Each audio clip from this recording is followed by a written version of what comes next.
Welcome in, listeners. This is Margin Mavens, a podcast hosted by Steph and Kayla, where we share our thoughts on all things literature. Today's episode is about The Dark Mirror by Samantha Shannon, and today we are joined by the author herself and our good friend Izzy, known as Read These Fics on Instagram. In The Dark Mirror, Paige Mahoney is back in the free world for the first time in many years. Now seeing the world outside of Scion, she has to put the pieces of her memory back together and, frankly, absorb more information in a short period of time than any human should have to. Now make sure to grab a snack and a drink unless you're driving, then remember 10 and 2 and come hang out with us while we dive in. I said we got the jitters out. The jitters are not out. I'm ready. I'm good. I'm gonna start with sort of more of like a general question, if that's all right. I love doing my research. Now you were born in Hammersmith, but you're of Irish descent on your father's side, with hmm ancestors immigrating to England from County Roscommon. Paige's Irish heritage, it means a great deal to her. So when you began writing the Bone season, were Paige's roots always such a fundamental part of her, or did that evolve organically? That's a great question. And before I answer it, I just want to say thank you so much for having me here. As I've already said to the wonderful hosts and Izzy, I've really enjoyed listening to this podcast. So it's great to be able to get involved. Yeah, so I've always been conscious that I must have Irish heritage because my surname is very obviously Irish. And I found out from one of my uncles about our heritage on my father's side. And from what we can tell, my father's family came over during the famine. They emigrated to the north of England, and then they pretty much stayed there until my dad came down to London and married my mum. And that is how I ended up in London. And yeah, I knew that it was going to be important from the beginning for a number of reasons. Firstly, because I wanted to wrestle with the feeling of having roots somewhere that you have never personally lived, and having this strange sense of disconnection from it. I've always been very frustrated, for example, that I don't know what my surname is actually supposed to be, because Shannon is an anglicized form Mm-hmm. of actually multiple different Irish names. And it really bothers me that I don't know what the name is supposed to be because we haven't been able to go quite far enough back to find out. I hope I will at some point. So I wanted to deal with that feeling. Like when I go to Ireland, I always think, some part of me is from here, but I don't know how to connect with that part of me. So the book was partly a personal endeavor because of that. It was also to do with me choosing the perspective to tell this story from and trying to choose the most interesting perspective. So I wanted Paige to be partly an insider and partly an outsider. So I wanted her to be at the center of the criminal underworld in London as the right hand of Jackson Hall and having this intimate knowledge of the city, but also having this tension in that the city that she loves so much is her own conqueror's stronghold. And I wanted her to remember what it was like to live beyond Zion in the free world, but to have a kind of distant and blurred memory of that. So she is very much a Zion denizen, but she is also someone who knows the importance of living outside Zion. And Arcturus kind of describes it. I think is it in the mime order or the song? I think it's the songwriting. He says, you are a Londoner and a daughter of Ireland. Mm. And so that was basically the main reason that I chose that. I just felt like it would provide the most interesting perspective. And I knew that was going to be so important because we're locked in Paige's perspective for the whole series. So yeah, those were some of the reasons that I chose it. And it's actually why I wanted Paige to speak Irish and for her name and her surname to have been anglicized. Because again, it's a kind of it really frustrates me that, the way that Anglicization was done. It was Mm-hmm. done extremely clumsily, often with not much interest in what the Irish words meant or even how they sounded. So yeah, I'm very interested in language and like linguistics and etymology. So that was always an important part of it. Wow. That's so cool. Thank you. I'm gonna do that after every question. Me too. That's the thing now. Thanks. Okay. Paige has a tendency to find allies in like the strangest of places and ways. What are some of your allies that you found in like various ways?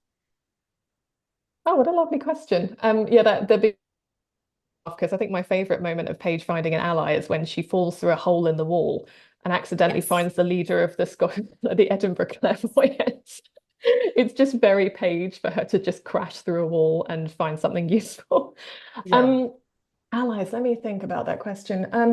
I suppose my mum and my stepdad have always been my great allies because even though they were, I remember when I was young, I loved to write from the age of about 12, and it was to the point where it was obsessive. And when I was about 15, I wrote this novel called Aurora, which I consider to be a kind of proto version of the Bone Season.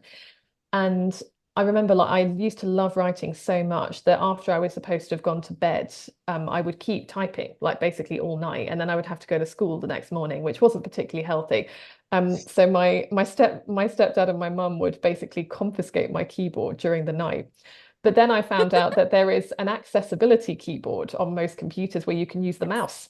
So I Yes. would I would use the mouse and then quickly run to bed whenever I heard my mum getting up to check on me. Um, so it was this kind of like, and I can absolutely see why my parents did that because it was not healthy for a teenager to be having 2 hours sleep. But they were always very, very supportive of me as a writer, and very, very excited when I got my book deal. So I consider them my sort of first allies. Another person who really helped me actually, there's a wonderful Scottish author called Ali Smith, and she's written a lot of different books. And she visited my college at Oxford. She was the visiting professor of comparative literature. And she basically offered to look at students' writing. And at that time, I think I was 19 and I had given up on Aurora, which I think I stopped writing when I was about 17 because I couldn't get it published because frankly it wasn't very good. Um, you can tell I'm extremely critical of my own work. Um, but I basically had written most of the Bone Season by the time Ali Smith came to Oxford. And I thought, okay, be brave, just send her the first chapter. So I did. And I was fully expecting her to totally destroy me and any semblance of being a good writer that I'd ever dared to have, because she was famous for being very honest with students. So I sent her the chapter. I went to the office to speak to her, and I was physically shaking. I remember I was that scared. And she just, as soon as I sat down, she just said, "This is wonderful. I think you should try to get it published." And it was just the most incredible moment for me, like knowing this incredibly, respected author had said that I had a very strong voice and that she connected with Paige. Um, I'd still got the page that she wrote on knocking around somewhere in my keepsake box. Um, and I remember rushing out and phoning my mum and telling her, "Oh, this really famous author, like she says that I've got something and like I should send it to to an agent." So then I did send it to an agent, and the agent was called David Godwin, who is my current agent. And the reason I sent it to David first was because David had actually looked at Aurora and rejected it because, again, it wasn't very good. And he basically, I don't know what came over me, but David was very nice. And I basically decided to try my luck. And I said to him, "Look, I know you can't publish this, but could I come and work for you for a couple of weeks?" Because I don't know what teenage confidence I was being driven by, but I really wanted to know why agents turn books down and what makes them pick a book up. So I was able to work for David for a couple of weeks, and I was basically the assistant who was going through the slush pile and running to get supplies and that kind of thing. And David's office is in Seven Dials, or it used to be in Seven Dials. And weirdly, I had never been to the specific district of Seven Dials. I've been through Covent Garden a lot, which is next door, but I had never seen the Sundial Pillar. And I was so enchanted by the area. It had all of these shops selling crystal balls and tarot cards and offering palm readings. And a lot of ideas started sparking in my mind. And the office that David used to have is Jackson's Den. And I pictured Paige in that office for the first time, having a work day like me.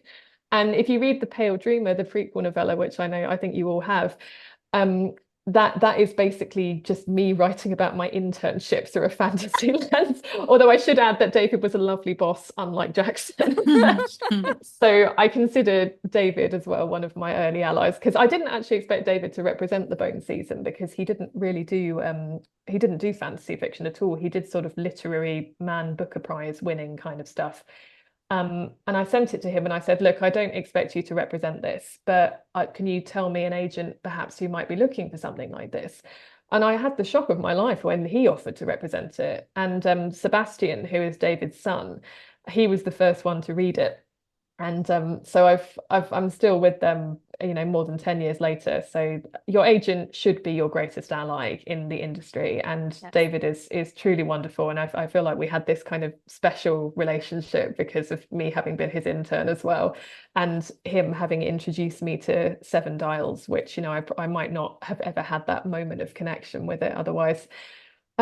So yeah, I think those are probably my main allies in the industry. Although I've been very lucky. I have a lot of great friends who are authors who are very supportive. And it is generally it can be a very warm and supportive industry. There's a lot of people uplifting each other's work and celebrating each other's successes, which is great.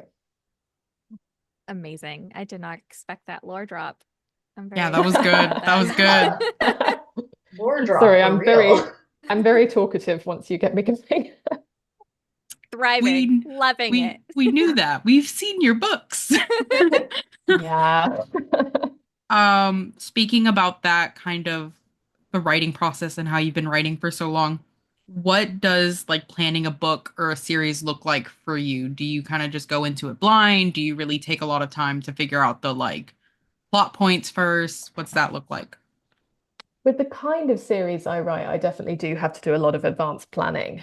The Bone season is an interesting one because obviously I always knew it was going to be a 7 book series. So I had to do a lot of planning in advance so that I knew that the seeds were going to bloom, where they were going to bloom. There's stuff in book 1 that is important several books later. And I had all that in my mind when I was 19. Um, but at the same time, I do like to allow myself to change my mind a little bit. So when Bloomsbury first bought the series, I wrote out a rough synopsis, like just a few paragraphs of every book. And aspects of them have stayed there, but then the whole of the Dark Mirror, as it was not called back then, was originally supposed to be this terribly Twilight-esque pregnancy plotline, which it is not anymore, as you will have noticed from having read it. And so I did leave a little bit of room to change my mind and to be flexible, especially because I've been writing this series for a long time and I have grown up during that time and my ideas about certain things have changed. My ideas about romance have changed. Um, and then obviously I had the interesting experience of going back and revising the series. So I was able to bring it in line with my current vision. So yeah, I do plan in advance, but sometimes, it's an unusual thing to have been working on one series for this long. So I'm learning about my own planning process in a strange way. The Roots of Chaos books are, I suppose, kind of similar in that, well, I mean, when I wrote The Priory of the Orange Tree, it was supposed to be a standalone. So I planned it as a standalone and I wrote a synopsis in advance and I pretty much stuck to it all the way through. It's a relatively simple plot, Priory. It's a complex world, but it's a relatively simple plot. There's a bad guy coming back from the dead and we're going to have to gather various magical items to beat him. It's supposed to be a classic kind of quest fantasy. So that was quite simple to plan. And then I decided to write more in the Roots of Chaos cycle, which David predicted the second I said I was writing Priory. And yeah, so then I had to work out how to seed these larger ideas across multiple books while still making every book feel like a complete story. So yeah, the very basic way I plan things is by writing a synopsis and trying to stick to it as much as I can. I'm not always successful. I think it is good to leave some room to maneuver and change your mind because otherwise you might be forcing characters into a situation that feels unnatural for them. Perhaps their character development has taken them away from that original plan. For example, me realizing that I just didn't think a pregnancy plotline was going to be for Paige. I didn't know that about Paige when I first invented her. So yeah, it's a kind of a strange process. It's not really an exact art, but that's roughly how I do it. Great. I know that, and I know that you talk about a lot that you weren't, you mentioned not being like classically trained in like creative writing while at school. So I think it's really interesting when we get these little peeks into your process. Yes, I was Uh, not at all trained, which is actually, I've realized is part of why I'm not very good at explaining my process. Because when you learn from someone, you are not only learning about the technique, but you're also learning how the technique is taught. And yeah. I've struggled terribly over the years because inevitably at book events, people will say to me, "Do you have any advice for, aspiring authors?" And I've always just frozen. I never quite know what to say because my process it's not helpful to describe because I'm not good at describing it. And also a lot of my process is based on gut instinct and also on experience. And you can't really just say, sorry, my process is based on vibes. Like it's not helpful to anyone. But I have spoken to other authors who have a similar technique. It's like you just have a natural way of feeling your way through a book and knowing where to cut a chapter off. And it is a mix of just instinct and experience. So yeah, the fact that I'm not classically trained is I like my process. It works for me. And I don't mind not having been taught. But it just makes it very hard to explain how I work to others, which is why you will never see me teaching workshops, for example. I've been asked to teach workshops many times, but I don't think it would be very helpful for anyone involved. Yeah, I was doing my research when I was compiling my questions, and I saw you saying like, I don't know what to do when people ask me for advice, and I I was used to like, pretend. you used to pretend that you did. Yeah, well, I used to try. I used to try my best to answer. And now I think I've just got to the point in my career. I've been doing this for over 10 years and I just prefer to be honest with people now. I just say there are much better authors who can advise you. Like Victoria Aveyard is a good example. She trained in Mhm. screenwriting, I think. So she Yes. know she knows about things like the three-act structure. And I'm vaguely aware of what the three-act structure is, but I couldn't really explain it to you. And I probably do the three-act structure just You through do. yes, Yeah. but I didn't learn to do it. So yeah, I'm not the Yeah, best author for that. Victoria is very lovely too. For a completely Agreed. unserious question, in the dark mirror, we meet, and I might butcher this pronunciation, Lisa, Oh, I think it's Lisa. Oh, that's how I say it. It Lisa, could, Arcturus' super hot cousin, Hmm. um, yes. with a Scottish accent. Yes. Uh, I'd like to call dibs. But also, are we gonna see him again? Is he gonna come back again? He's absolutely going to be back. Yes. Well, I realized we hadn't actually seen a lot of Arcturus's family because most of them were killed during the Civil War. So we've only really seen Situla, who is his Mhm. not particularly nice cousin. And I think he deserves someone in his family who is nice. And the thing is, he was a very respected commander during the Civil War. So, and the Mesarthim were very loyal to him. And I wanted there to be a character who demonstrated that. So that's the character I created. But yeah, I thought it was about time that one of them had an accent that wasn't English because, well, most of them came to Earth via England. So they all have it in the books, it's called an inquisitorial English accent. But what I'm really describing is received pronunciation. But I just thought it would be quite fun to have a ref who learned English not in that way. So yeah, Scottish I thought was a was a good choice. Yeah. Very fun, We just yeah. need a scene with him and Jack at the same time. Izzy would explode. Izzy would explode. Guys, Oh the yeah, fan fiction is in the works. oh yeah, I forgot you were a Jack Hickathrift fan. He's very fun. Oh, don't worry, that question's coming later. But yes, Lisath will be back. Yay. Yeah. Nice. Um, that's fair. All right. Not to add on to the obviously very serious questions. So in this book, I noticed that there's a lot of like descriptions of the architecture, but you make a point of saying that they're like cakes with frosting. Like you describe a Mhm. lot of the details on it as frosting. What's your favorite cake flavor? Ooh, that's tricky just because I like cake a lot. I am partial to a red velvet. And but honestly, a classic chocolate gatto, I would say, is probably my favorite. I knew it. I also controversially really like Twinkies. Nice. Twinkies Nice. are good. That's valid. Well, I got this The I got this Americans vague won't judge feeling. you. I got this feeling that people just think they're like not very good. But I think I was just excited because the first time I came to America, I had a Twinkie, and it was just this very vivid memory for me of just coming to America and having something so quintessentially American. Yeah, Yeah, that's what I we'll think give the aliens when they come down. Yeah. that's our culture is Twinkie. Twinkies. Yeah. Yeah. Um, so a bit of a heavier question and kind of one of the spoilery Dark Mirror questions Yes. is the Dark Mirror is our first look in the series at a country that manages to sort of defend itself against Scion. Mhm. Um, what made you choose Italy and more specifically Rome to play that sort of role? I'm as a history nerd myself, like Rome has like a history of sometimes waffling back and forth with like democracy versus dictatorship. So yeah, I'd love to know why Rome. Well, there's a serious answer and there's a more simple answer. And the simple answer is because I like Italy. And Yeah. I've been to Italy. I think it's the country I've visited most. And part of why I was drawn to Italy particularly was, well, first of all, because again, I know it. I've been there multiple times. So I felt like I had enough of a grasp of it that I could make it into a bone season city.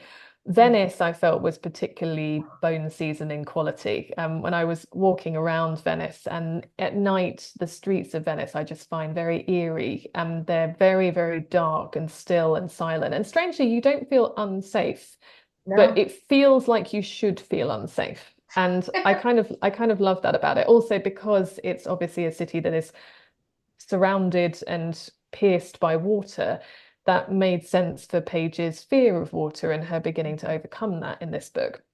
And then Yeah. from there, I extended it out and chose other Italian cities. So we have Naples, and the reason I chose Naples was a mix of it having a very big subterranean area. There are lots of tunnels beneath Naples. And although Page doesn't go into them, any city that has an underground, like tunnels, catacombs, anything like that, feels again very bone season to me.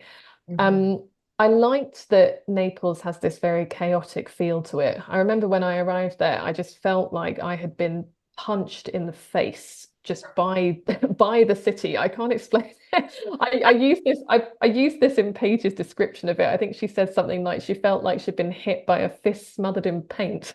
It's just there is so much happening. It's very loud, it's very chaotic. There is street art on basically every building. It feels like a city that it's like untamable and irrepressibly itself. And I actually loved that about it. And it was also incredibly hot when I went there, and it just felt like very opposite to what Paige knows, which is the cold and Yeah. controlled environment Love of her Scion. complaining about the heat Oh, for like 2 pages. It's so good. she's so sunburnt, bless her. Ugh. So Naples, and also Naples has the two islands that I wanted to play with off the Yes. shore as well. So there was that. Then there is Orvieto, which is the romantic city. And the reason I chose that was because it has well, various reasons. I originally I just wanted to find somewhere that was very beautiful because it's such a romantic section of the book. And there are many very beautiful places in Italy that are relatively near Rome. And I found Orvieto, and it was, on this hilltop and had this beautiful valley around it. And then I realized it had a landmark called St. Patrick's Well. And the only other place that I found that has a St. Patrick's Well by sheer coincidence is Clonmel, which is where Paige was born. And I thought that was a really strange coincidence. And I will always grab something when I see a coincidence like that. Because again, I'm not a spiritual person. I don't believe in sort of fate or anything like that. But it does feel like then there's a coincidence that's just that good. I just think that okay, maybe that is meant it is fate in some way. It overcomes my pragmatism for a moment. So that was why I chose Orvieto. And I had the most strangely magical experience in Orvieto. So I arrived there and I like traveling by myself. I like setting my own schedule, my own I just like walking around cities at my own pace. And I walked like down an alleyway in Orvieto, and this small Italian man just stopped me and he was talking to me in Italian. And I said, I'm really sorry, I don't speak Italian. And he was so excited that I was British because he loved English military history, which I don't know a lot about, but he was he was delighted to talk to me about it. And he basically was so excited, and he just seems very happy to be talking to me. And he said, "Would you like to go and get a cup of tea?" And I am not a person who goes and has a cup of tea with a complete stranger. Like that is not me at all. But just for a second, I was so overcome by his enthusiasm that I Yeah. just said, "Yes, I will have a cup of tea with you, man I've never met in my life." And I ended up having like a 2 hour conversation with this Italian man. And he was quite fascinating. He was like he was used to be the head of the fire department in Orvieto, and he was just I just found it very interesting. And it's not something that normally happens to me. It's something you read about, meeting the Yeah. Yeah. local person when you go traveling who takes you in and shows you the wonders of the city. So that was quite a lovely experience. And then obviously, as you asked, Rome, and it was inevitable that we were going to Rome in a book set in Italy, which is very focused on Sion trying a different tactic to take over a country. Again, mix of reasons. I I think Paige actually talks about this in the book again. She talks about it having been an incredibly powerful empire, and that therefore being almost like a status symbol for Nashira to take, because she took England, which was the center of the British Empire at the time. And I just thought that it would kind of feel like a triumph for her to take a place that has been so known for its power and for its cultural impact and for its history. Um, Also, it has the Vatican, and this is a book for the very first time we are seeing religion in a bone season book, because religion is completely banned in Sion. You're not allowed to be any form of religious. And so in this book, we do have religious characters who are openly religious. And I thought, again, I liked the idea of Nashira directly challenging the authority of the Vatican and being like, your God really means nothing. I am here now. So the scene in the Vatican was, yeah, that was a very interesting one to write, and I have been to again into the Vatican and seen. I invented a crypt that does not exist, the crypt of the You monarchs. did, and I asked about it when I went in, and you did not know what Oh I was talking no, about. oh no, I'm so sorry. No, that was invented. I don't know why. I felt almost too bad to kind of desecrate the existing crypt with this So fight scene. And I wanted to be able to affect the structure of the crypt as I wanted. And I thought it made sense actually in the world of Sion for the Vatican. The Vatican does have a history of, sheltering Christian monarchs and supporting Christian monarchs. So I thought it would actually make sense for them to have opened this crypt as a response to Sion being very anti-monarchist. So that made sense. And also, of course, we have the Roman Forum. And one thing I love in Rome is walking around the Roman Forum. I love going yes. around the ruins. It's so beautiful there. And I remember at a really, really early point when I was planning the Bone Season series, I was originally it was actually going to be a city that was just called Cassandra, and it was going to be on an island, this buoyant city. And this is how my planning can sometimes shift over a few years. It ended up being I still did the islands with the rescue of Arcturus, and I still did the Cassandra thing, but I did it in a slightly different way. So I had the Council of Cassandra, and Hmm. I loved the idea of them rebuilding the forum and making it into a kind of embassy for voyants. Like I I just geeked out. I loved it. it was a lot of research because obviously the forum over time has looked different depending on the era that it's in. And there were various bits of the forum that are from different time periods. So I had to work out how I was going to stitch together one version of the forum. And I chose like roughly a period of how it would have looked. There's a great project which I think is called something like History in 3D, and it basically just shows you how Rome would have looked. It sort of does like a virtual reality, and it's brilliant. Yeah, I think it's called there's History in 3D, and there's another one which I cannot remember the name of, but I will find it for you. And it was very, very helpful because it basically allowed me to walk through the Roman Forum as Paige does with Jackson, so that I could describe it. And when I was describing it to the illustrator, Emily, who does the maps, I had to send her about three different versions of the forum and say, okay, only draw this building from that version, this building from that version. And I had a really fun time with it, imagining the buildings as being kind of almost like centers for each type of clairvoyance rather than being temples. But yeah, it was a lot of fun. That was one of my favorite bits of writing the Dark Mirror. That was my favorite part. Oh, I'm glad. Sort of along those lines, uh, with 6 and 7, the next two books, have you visited the places that you are planning to include in those books? I visited one of them. I still need to visit the other one. I'm really struggling to know when I'm going to visit the other one because I am under such tight deadline pressure for book six that it's making me sweat. This is my first time trying to bring two bone season books out in 2 consecutive years, which I've never done before, and I still don't 100% know if I'm going to be able to do it. But my deadline was originally February, which was hilarious because I have written about 2 chapters. Then I don't know why February was chosen as a deadline because I have not had any time to work on it. So we've renegotiated my deadline for mid-July, which feels more manageable, although it is still making me shake a little bit because I think this is going to be quite a long book, shockingly for me, I know. Take your time. Your books are Yeah. always so short. Well, among the Burning Flowers, my new Roots of Chaos book is actually very short for one of my books, 60,000, so it's manageable. But yeah, it Holding was myself back. I'm being so big and brave. yeah, so I hope I can get it done. But I just need to carve out a week somewhere so that I can go to this place to research it because I would really Yeah. like to do that. I could probably write it, I'm certainly not saying that it's impossible to write a book about a place without having visited it because that's a very privileged perspective to have, I do prefer to go to a place if I can. It just gives me a sense of the geography. It gives me, I pick up things that I might not have to do with like sounds and sights and smells. Yeah. It was similar when I was researching Priory. I went to and Day of Fallen Night. I went to multiple countries, and I just don't think I would have been able to describe certain things quite as evocatively if I hadn't actually gone there. So no, well, I mean, I have visited the country before. I just need to Mhm. do a very specific drive, and I need to persuade my dad to drive me because I'm not a confident driver. So yeah, hopefully, I'm thinking maybe in April I might try to go. That seems like the best time. That's fun. That's exciting. Okay.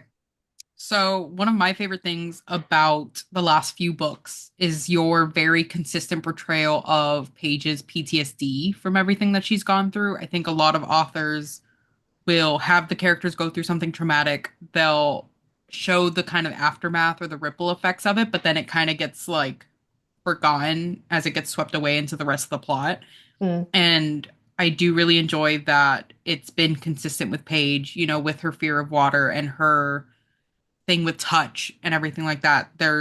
You can kind of see it going in the progression of it. What is your kind of takeaway or what you would urge other authors to do when it comes to writing characters with trauma? I actually think it's probably less from the authors and probably more from an editorial standpoint. And the reason for that is because there is a pressure, particularly in books of this genre and particularly in young adult fiction, to keep the plot moving. Mhm. And that is not always consistent with trauma. It can be for some characters, but and this is actually the reason I wrote the Dawn Chorus, the Bone Season novella, because it was impossible for Paige to just spring back from having been, brutally tortured and interrogated for days and days on end. I simply could not imagine her getting up and just carrying on as if nothing had happened after that. Paige is a very strong person, but she's also very vulnerable in some ways. And I just wanted her to have a bit of space to process what had happened to her, especially because as soon as she's in Paris, she is faced with water. She has to swim through this tunnel in the catacombs. And Yeah. so I do think it's possible that some authors just don't really want to deal with trauma as possibly it might be difficult for them. They might just want to go past it quickly. But I do think that one of the main reasons is just because there is this pressure to keep the plot moving. Mhm. And there's times when I've wanted to spend even more time on page just recovering and resting. And I know it's kind of a joke for readers of the series, when is Paige going to have a nap? the rest. Yeah. And I did make her you will have noticed she does have a few naps in the dark mirror because I heard My what girl sleeps. Yeah. I heard what the people wanted. Um, and but even then, I did have to slightly negotiate that. I was saying, I think it makes sense for her to rest and recover for a little while because again, she's gone through so much. And in terms of the book, I think sometimes this is forgotten just because of how long the series has gone on in terms of me writing it. It's gone on for a decade.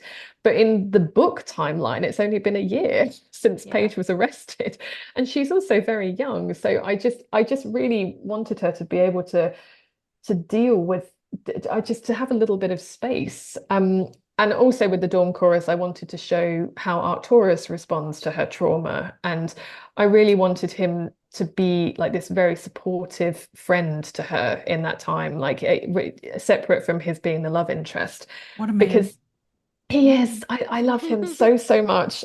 He's my favorite character I've ever created. And I just really wanted to show how gently he deals with her and kind of lets her set boundaries. And I think that is very important. And I can be quite critical of men in books. I think they can be they Valid can though. sometimes they can sometimes be very pushy and kind of slightly aggressive. And I really wanted him to not be like that. So yeah, I think it's less advice I would give to other authors and more advice to editors. Just give the characters a little bit of room to breathe. And sometimes when I'm reading very fast-paced books, I actually just want them to slow down just a tiny bit, just so that I can get to know these characters a bit better. I've always said I hate writing fight scenes. It's one of my absolute, just the banes of my life is writing action. I hate it. It's deeply boring to me. But I love getting to the aftermath of the action when everyone is Mhm. recovering and processing, and it's the hurt comfort section, I suppose, when everyone's just decompressing, and I love that so much, and I think readers do like that. Yes. I've Can only seen concur.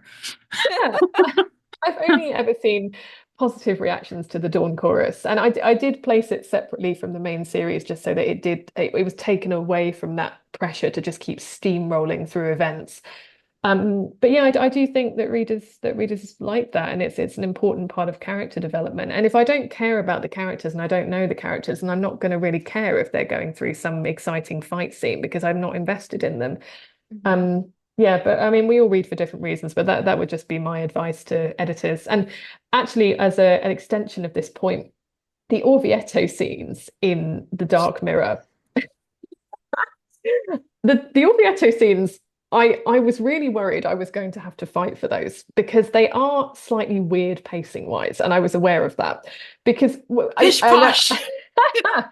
I know. Well, this was my attitude towards it, and when I wrote it, I was terrified because it's weird. Paige is gearing up to fight Cade, and we've got Sion possibly closing in on Italy, and everyone's very worried about that. And I was like, okay, well now Paige is going on a sex holiday, just in Yeah. in the middle Nice. She in deserves the it. Yeah. Give our girl a break. Yeah, she's got the Arcturus sex deserves police. it. that was my rationale. But I didn't think my rationale was going to hold up from an editorial perspective and I could tell, I've learned a lot about editing over the years, and I knew it was going to be a danger zone. So I pre-prepared this whole speech about how, Borden and Page, Arcturus and Page are the backbone of this series, and this is such an Mhm. important moment for them. And my editor just came back with, "Oh no, she deserves it. It's fine. Go ahead." Yes. Nice. Nice. And Jen Yeah. has been Nice. Your editing me for a editor long time. your editor knows what's up. Yeah. She knows But what's up. She knows the characters. if you need us, To fight light the beacon. preemptively. Yeah. Light the beacon. We will fight for those scenes. Yeah. I Tell me who think I she have to knew that. email. I think she knew that. I think possibly we did say something like your readers would definitely want this section to be there. So it is weird from a pacing perspective, but I was kind of okay with that. I found a way to justify it within the book. And yeah, so sometimes it's important. Sometimes it doesn't have to be just relentless action. And the Dark Mirror Mhm. would not be the same without those two chapters. Mm-mm. And they are very, Correct. very fundamental to the development of that relationship. So that was my Mhm. argument. Izzy, can I ask a follow-up question before you go into Sure. yours? Okay, Yeah. so talking about kind of how Arcturus was able to comfort Paige, right? He does take that very gentle and kind of slow approach with her. Mhm. Paige the way that she comforts Arcturus, I think, is very different. She doesn't rush him, Yeah. but there is a Mhm. point where she basically is like, I risked this country to save you. Hmm. You need to kind of like do your part, right? What was kind of your thought process on how you were going to differentiate how she comforts him versus how he comforts her? Yeah, I'm really glad you picked up on that because that was something that was very important to me when I was writing this book. I knew that the mask falling is, I mean, the entire series is about obviously Paige's journey and Paige's trauma and how she unpacks and processes that. And she is very much the protagonist, but Arcturus is the deuteragonist of the series. And I wanted this to be, in a way, a book about his trauma and how he processes it. And also, we see that through Paige's eyes because we are, again, locked in her perspective. And I knew that I wanted her to do her best to protect and comfort him while also carrying her own very intense guilt related to his trauma because she partly blames herself for it. Um, Mhm. and I knew that I wanted her to she doesn't have the same degree of patience as Arcturus, just purely as purely first of all by nature of being human, and secondly just from being Paige. From being Paige. Just being Paige. And I Mm. knew that she was going to struggle with that. And she says at one point in the book, I wasn't patient like him. And she's very critical of her own response to his trauma. And of course, she also wants to know what he thinks of her after what happened to him. She wants to know if he hates her or blames her, but she holds back because she doesn't want to make it about her. She wants to focus on his recovery. And I really liked finding little ways for her to try to comfort him in her own way, like when she buys him the book. Book. Ah! And that's a Yeah, we real were talking about that before you jumped on, huh? yeah, and it's a real bookshop in Venice, the book with it. It's all of these books that they put into like boats and things to protect them from the water. So it's a real bookshop. I don't name it, but it's real, and there is a French section in it, and I just really wanted to include that. So she tries that, she gets him wine and Orvieto because she knows that he uses wine as sort of a painkiller. And she does her best to reach out, and I just felt so strongly for her in this book when I was writing that because she's trying so hard to bear her Mhm. own trauma and also his trauma. And I think also Arcturus is someone who never wants to burden Paige, and I wanted to try and work that into it as well because he's very aware that he is this immortal with this. He's lived through this civil war, and he's lived through, being Nashira's war trophy for 200 years, and that he's a lot. He comes with a lot of baggage, and he doesn't want to drop that on her, but she wants him. It's just it's one of those kind of almost like the miscommunication trope, but I don't like the miscommunication trope generally, but I wanted to try to, yeah, it's not my favorite, but I wanted to try. I also don't like the memory loss trope, but I went straight in there with that. I wanted to try to do these tropes that I don't like, but hopefully do them in a way that I found interesting and nuanced and gritty. So it is miscommunication, but there's a genuinely good reason for that, in that they're both desperately trying to protect each other, and that ends up with just them completely miscommunicating.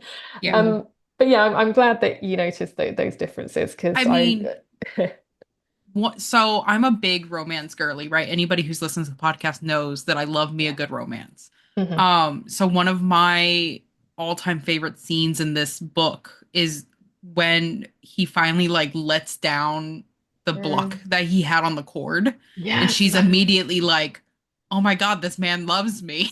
Yeah. And I'm like, even as he's like trying to have this distance from you, right? He still is saying things like little dreamer. Like he's still showing you in his Yeah. way that he cares, Yeah. right? But it's such an obvious and realistic portrayal of like, I feel really guilty for what I did to you.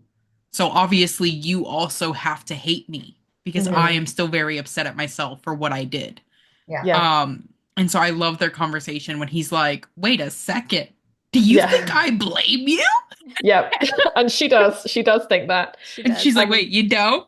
well, in a way, I in a way, like the way Paige feels about that whole thing is like I imagined that some readers would have been frustrated with Paige by the way that she doesn't recognize Arcturus's possession in the boat in the mask falling, and I knew that was it was frustrating. Like it was frustrating for me writing it. It was frustrating for my editor reading it because everyone's like, he clearly loves you. He clearly worships the ground The you walk on. music box. The music box, like all of it, overture, like Yeah. the whole of the mask falling. But she's deeply, deeply traumatized, and then the way that he was acting in that scene triggered all of those trauma points very intentionally. Hmm. Um, so yeah, they just both blame themselves, and like they're trying to protect each other, and it was Yeah. very a very fraught relationship to write. But I really loved it. I loved the whole of their relationship in the Dark Mirror.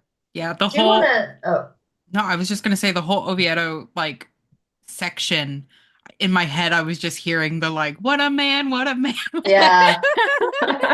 I will say the first version of the Mass Falling that I read way back in the day. I took a whole week off of work to read that series after I read the first one.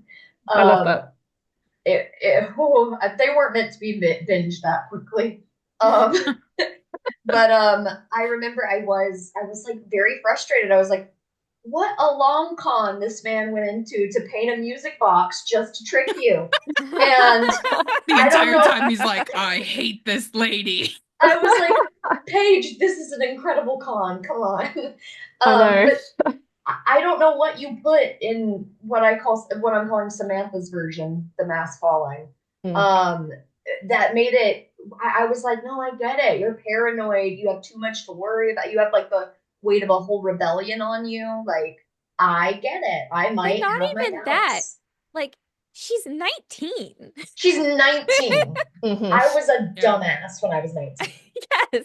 Yeah. I would have Yeah. been like, Can the music confirm. box is a joke. I would have been It's actually a bomb. Yes, I am glad that you noticed the difference with the author's text as well, because yeah, I did try just a little bit to subtly add a bit more to explain to the reader why Paige is acting like this. And she also brings up the oath that he makes her, Mhm. which she didn't in the original version. Yeah, yeah, And yeah, yeah. yeah, and I thought to myself, actually, that's a good moment to have her challenge him about that. But then he can actually use it to drive the knife even harder by saying, "Well, I'm not Ranthan, and I don't care about oaths the way that the Ranthan do." And it is still frustrating, but it's meant to be. I No, didn't want to change that too much, and It's it's very fair. much a case of Paige herself being a flawed narrator, and I could almost hear the reader screaming in the background, especially because his eyes are behaving in a way that she very clearly saw when she possessed him. But she doesn't, she's so convinced that she's the only dream walker at this point. So yes, she, yes. and this is Right. Jackson's very powerful hold over Paige. I love Jackson. Reading it the second time is definitely a very different experience in the best possible way, but especially with the author's preferred text. I adored it. And one of the things that I adore about the series are like these deep cuts into history that I really like. One of them being specifically my favorite historical frenemies who became straight enemies, John Dee and Edward Kelly. Ah, yes. And they're mentioned in the Bone Season universe. And for those who don't know or remember, they were real men who were hired basically to be like royal occultists for Queen Elizabeth I. They also believed that they could contact angels and receive knowledge from them. And I am just wondering, in the universe of the Bone Season, were Johnny and Eddie like talking to the refs before they fled the Netherworld, or is no? Oh, I feel like I can't say when That's exactly fine. the communication started with the rest, but I'm glad you brought That's up fine. it, D particularly because I think it was D. He actually had a black mirror to communicate with, I think, Angel. It was something like that, but he had like a Yes, scrying mirror, which he is one did. of one of several reasons that I called the book The Dark Mirror. But yeah. You're I mine. listen. This is She'll one of never my recover. hyperfixations. I no, I won't. I won't. No, Yeah, simply. the main reason was because if you go to St. Patrick's Well in Orvieto and you look down to the bottom, there is a shallow pool of water at the bottom. And because the well is so dark, it looks like a black mirror.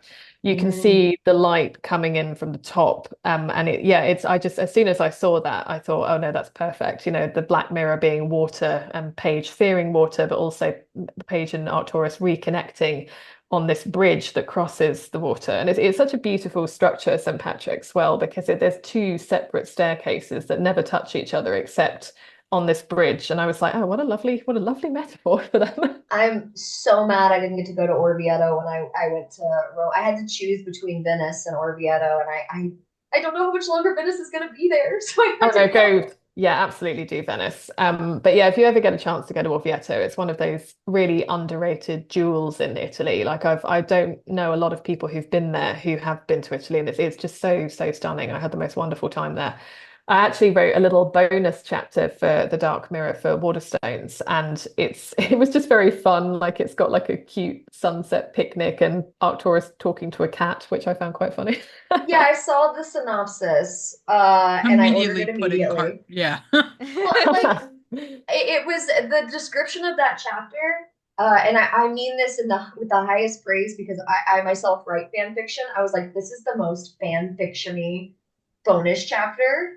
I want it. I must have it. Yeah, well, it's interesting when you're asked to write bonus chapters because you normally haven't planned them. The retailer kind of asks for them. They And then asked. yeah, no, Interesting. it's a request from the retailer. So you have to kind of Oh, come up with something on the fly almost because it's something you haven't anticipated. So I did one for Among the Burning Flowers as well for Waterstones, and I've done a kind of folk tale set in the world of the Roots of Chaos. But yeah, it comes from the retailer and the publisher. And I just thought if I was going to extend any part of the Dark Mirror, it was going to be the Orvieto section. Yeah. And it was just good fun to spend a couple more days there. yeah, yeah. Loved it. I'll throw it over to you, Kayla. Okay. The big thing in book creator spheres, like Book Talk and Bookstagram, are highlighting men written by women. Mhm. And when I see a lot of these videos, the first person that I think of is Arcturus. As you should. Anyone who doesn't. Yeah. So what's it like writing everyone's favorite book boyfriend?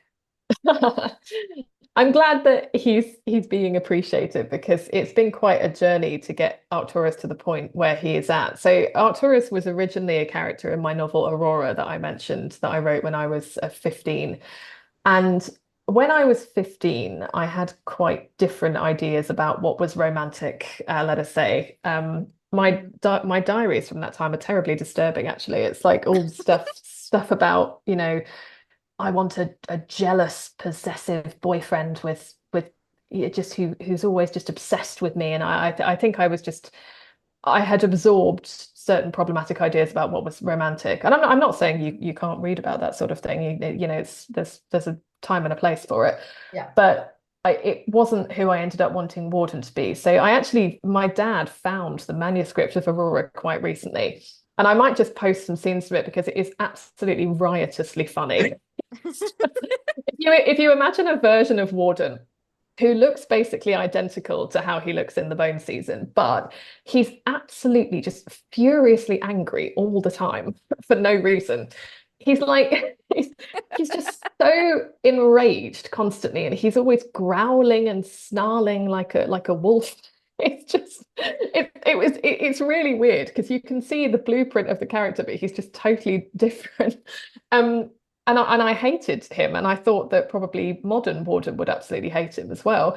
So when I wrote the Bone season, at this point I'm 19, and my ideas have developed a little bit. I've discovered what feminism is, for example. Um, I did not really know that when I was 15. I didn't know that before I read Margaret Atwood. But when I met Margaret Atwood, I just completely hysterically said to her, I didn't know I had rights before I read you, which is a wild thing to say to someone. But again, I was very young and overwhelmed.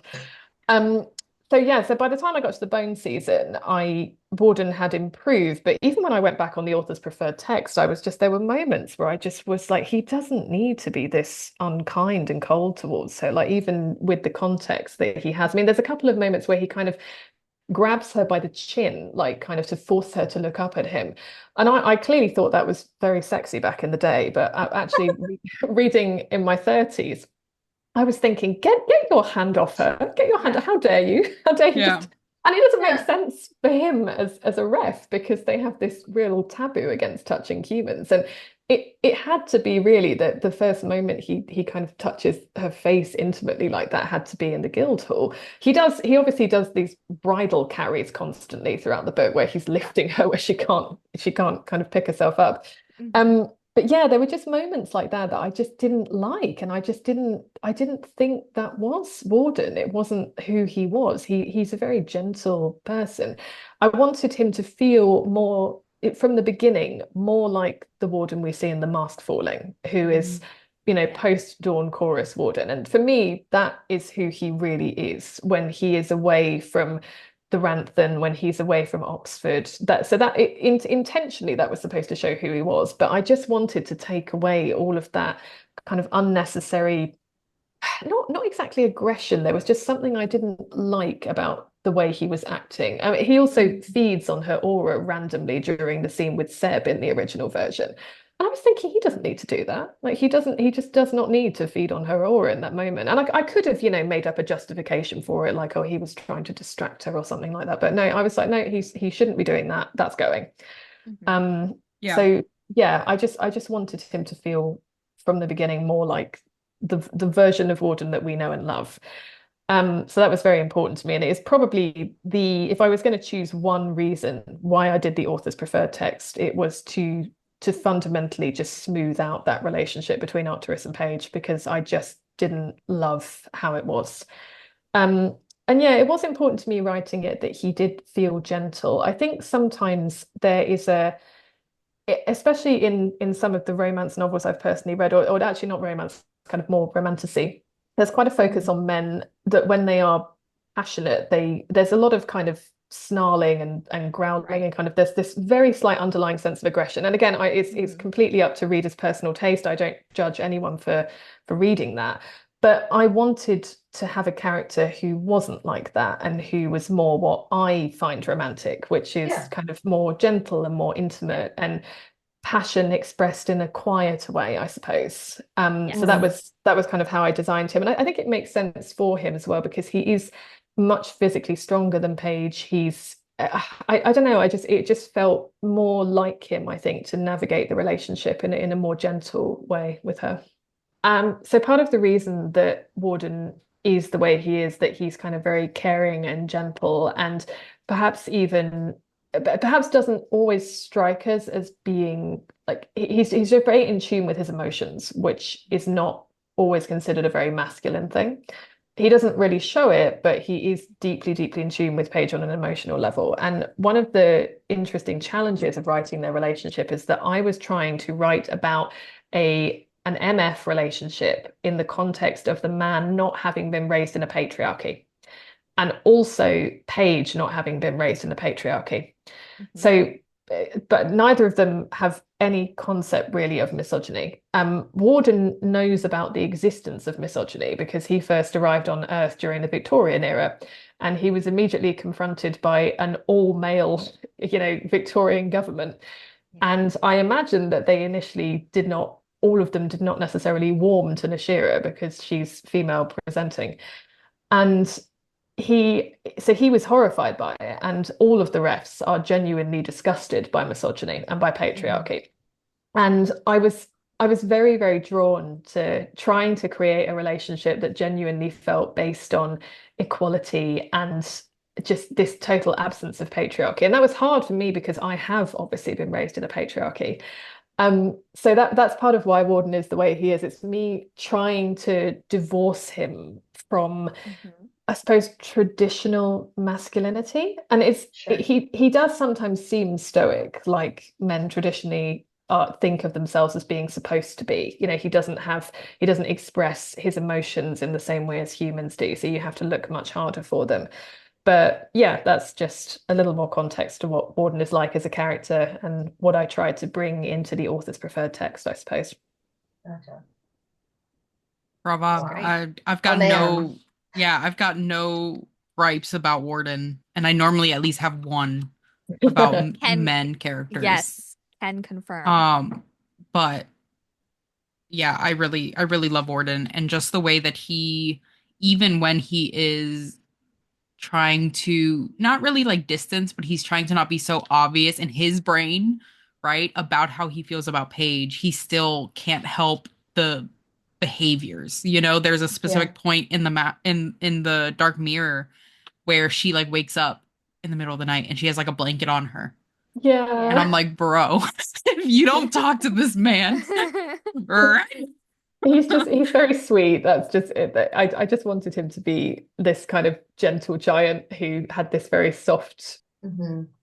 Love him. Quick follow-up-ish question. Is there a chance, and I'm trying to say this in the least spoiler way possible, will we get a novella on more of his point of view after The Dark Mirror? I've always said I won't write from Arcturus's perspective, and the reason for that is just because I'm human and he's not, and Yeah. I don't think that I could nail his perspective exactly because it Why would she just doesn't feel write short characters. yeah. Wow. You took one of my questions, Steph. Well, we'll come back to that.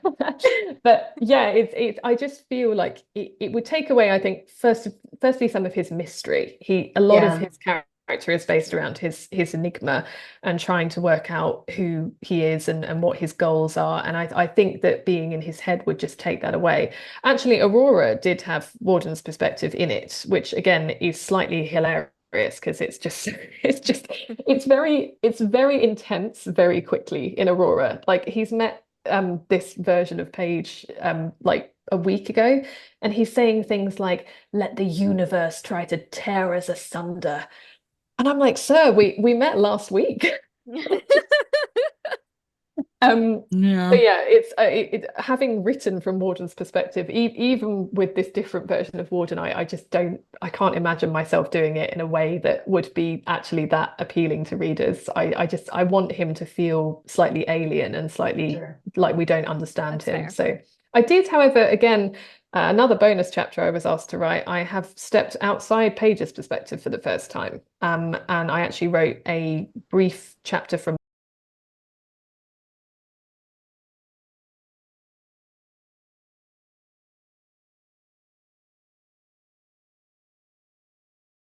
It's not something I'm going to do a lot, and I probably wouldn't have done it if I hadn't had to come up with some story. But it was good fun. I enjoyed it. You blew Izzy's mind again with that one. Really, I have three. But going into talking about the Dark Mirror and stuff, if you had to describe it to somebody just based on aesthetic, what would the Mm. aesthetic of the Dark Mirror be? Oh, I feel like how do you mean in terms of aesthetic? So if you had to like create like a mood board. Oh, gosh. I mean, there's going to be a Venetian mask on there, isn't there? We've got to Yeah. put that on. Mhm. I like that there's one on the back of the book with Ivan's beautiful illustration. Yeah, Venetian mask. I guess maybe. I don't know. I'm so bad at describing this sort of thing. Roman columns for Oh, Roman sure. columns. I mean, maybe like some street lamps, golden street lamps in the mist, because there's a lot of That's a mist good in idea. Venice, and there's that crucial moment where Paige wakes up and sees the golden street lamps and realize what that means. It means she's outside Zion, so Yeah. that's an important one. I was just thinking if there's like, I guess, hmm. You're going to have to cut out a lot of me saying, I'm being No, very. they'll eat it up. They'll eat Yeah. it They'll eat it up. up. And they'll read into it and they'll predict things from it. Yeah. It'll be great. Yeah. Oh, They'll be I like guess that it. actually meant. I guess a gelato where the Maria asks for a gelato, which is Yeah. Oh, kind of fun. love Maria. Maria. Oh, she was on fire in this book. I don't know Literally. why She was. she came into my head so strongly in this book and was just being so just so herself, just Her obsessed with fire, zingers. Yeah, cracking, so constantly Oh, good. yeah. wisecracking. So She good. She's a very fun character. She actually really took me by surprise because she was only ever supposed to be a secondary character, and then she suddenly just made herself so known to me. I couldn't resist making her into more of a main character. Um, oh, what else? Yeah, maybe like a lighter for Maria, because she has that fun scene where she's setting fire to spirits. Oh, Trying to her think scenes are of. so fun. She is so much fun. She's kind of like she's as chaotic as Paige, but in just a slightly different way. Yeah. Yeah, Yeah, yeah. that's why I really like there's a conversation that Paige and Nick have. Mm. And he's like, you two are just the same, aren't you? And you can tell it's like really stressing him out. Yeah. Yeah, because he's not like that. Well, I mean, Yeah. he has a very slight chaotic streak. Nick is specifically when he's climbing things, then he just kind of Yes. Yeah. he throws away the sensible doctor. But I imagine Maria as being almost like a big sister to Paige because she doesn't really have she's a very found family kind of person, Paige. Yes. Mhm. So Eliza's like her more motherly sister, and then Maria's like her bad influence sister. Yeah. Yeah. No, Wow. I Yeah, loved it. every trio needs that combination. Correct. Yeah. Correct. Yeah. But yeah, Oh. I guess those would be some of the aesthetics. Maybe a vial of ectoplasm, given that Arcturus. I had to have Paige make a joke about his vials in this one because he's always got a vial of Yes. something in his coat. And there's just a moment where she's like, "What would I do without you and your vials?" Yeah. I love when he's like, you can't really tell how he felt about one of her like little quips. Um, and I think Paige even mentions it where she's like, or Terrible says something about like how he's actually just as patient with her as he seems, you Yeah. know, and I really appreciated that because from Paige's perspective, there's points where she's like, I can't tell if he thinks I'm funny. Yeah, yeah. And wouldn't that be ruined if I went into his head and you knew for sure? Yeah, and he's like, this girl's a riot. Oh no, he thinks she's hilarious. That's the very attractive actually. Yeah, Yeah. Like his POV is just like, Paige is so fun. I love She's so Paige. pretty. Yeah. But yeah, so I had to recognize my own trope and make I think I try not to take myself too seriously. So if I have a bone season trope, I'm starting to acknowledge it and make a joke about it. good for you. It honestly the series you sort of I want to say that like you not taking it like too seriously um lends a sense of self-awareness to it that gives it feels like we have a very personal connection with the text. Mhm. So I love that. And speaking of things super important to the text, Jack Hickathrift. There it is. Oh, There it is. That vital character, Jack Yeah, that Hickathrift. vital character who the series would not continue without. Um, you've named him as well as many My Mortar characters after folklore. Mhm. Um, the refs are referred to as giants many times. Am Yes. I overthinking it when I am thinking about Jack's namesake being tied to the tale of Jack the Giant Killer as relevant? And if you can't answer that, did Jack and Eliza ever get to hook up while Paige was when the I sex police were gone? I kind of imagine that maybe when Paige left London, possibly. I may or may not be going back to that when we go back to that area in the Sure. series. But Jack is Nice. a lot of fun. Yes, I did realize that when I named him Jack Hickathrift, it was going to conjure visions of him killing refs, and I won't say anything about that. But That's fine. I'm glad that you're fond of him because he again he was one of those side characters that was just really fun. I try to inject a lot of energy into the side characters so it feels like all of them could potentially be a protagonist in a different world. And Yes. especially with the mime order, the mime lords and the mime queens and the Yes. molishers, I wanted them to feel you had to understand why Paige is so drawn into this world despite how dangerous it is. And I wanted it to have these very colorful characters who had these big personalities. And I just love the idea of Jack being kind of just there's a bit in the scrimmage where he just refuses to kill Paige, and it's really based on nothing but the fact that he thinks Paige is cool. Yeah. No, that's what we discussed that moment, and we were like, Jack went in there, and he was like, I guess I just don't want to die. I want to leave this ring pretty. Yeah. Yeah. Oh, Valid. 100%. Yeah. He did not want to get his teeth knocked out in the Rose Ring, and he was okay with that. And he was only forced to fight because his Mime Lord was trying to be Underlord. He wasn't interested in being in Right. the Rose Ring at all. I love men characters who one of their main traits is that they're vain. I just think that that's such Yes. a human thing that we don't think is kind of masculine. We think they're kind of like effortlessly pretty, but in Mhm. reality, He's like, I work really hard on this. what do you mean Scion banned pomade? What? No, To war. he's extremely vain. I don't think he would be that interested in going to war, but again, he thinks Paige is cool, so Yeah, he's kind of happy with whatever she's ordering. But yeah, he's a lot of fun. that is literally my only Jack Hickathrift question. I limited myself. Nice. Very proud Proud of of you. you. Very proud of you. She's so big and brave today. Yeah, it's I did love writing the scene in the scrimmage where he gets nearly beaten to death by a child. the red. We were like, he was like, oh man, this kid's gonna fuck up my thumbs.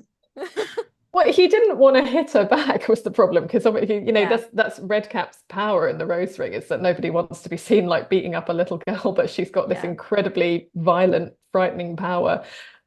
Yeah, the scrimmage. I loved rewriting the scrimmage because I think it was. I'm very proud of how the scrimmage was originally because again, I don't like writing fight scenes, but Yeah. I We could I did not it. tell you don't like writing fight We scenes. can't tell. We No. we were talking They're about how very they feel cinematic.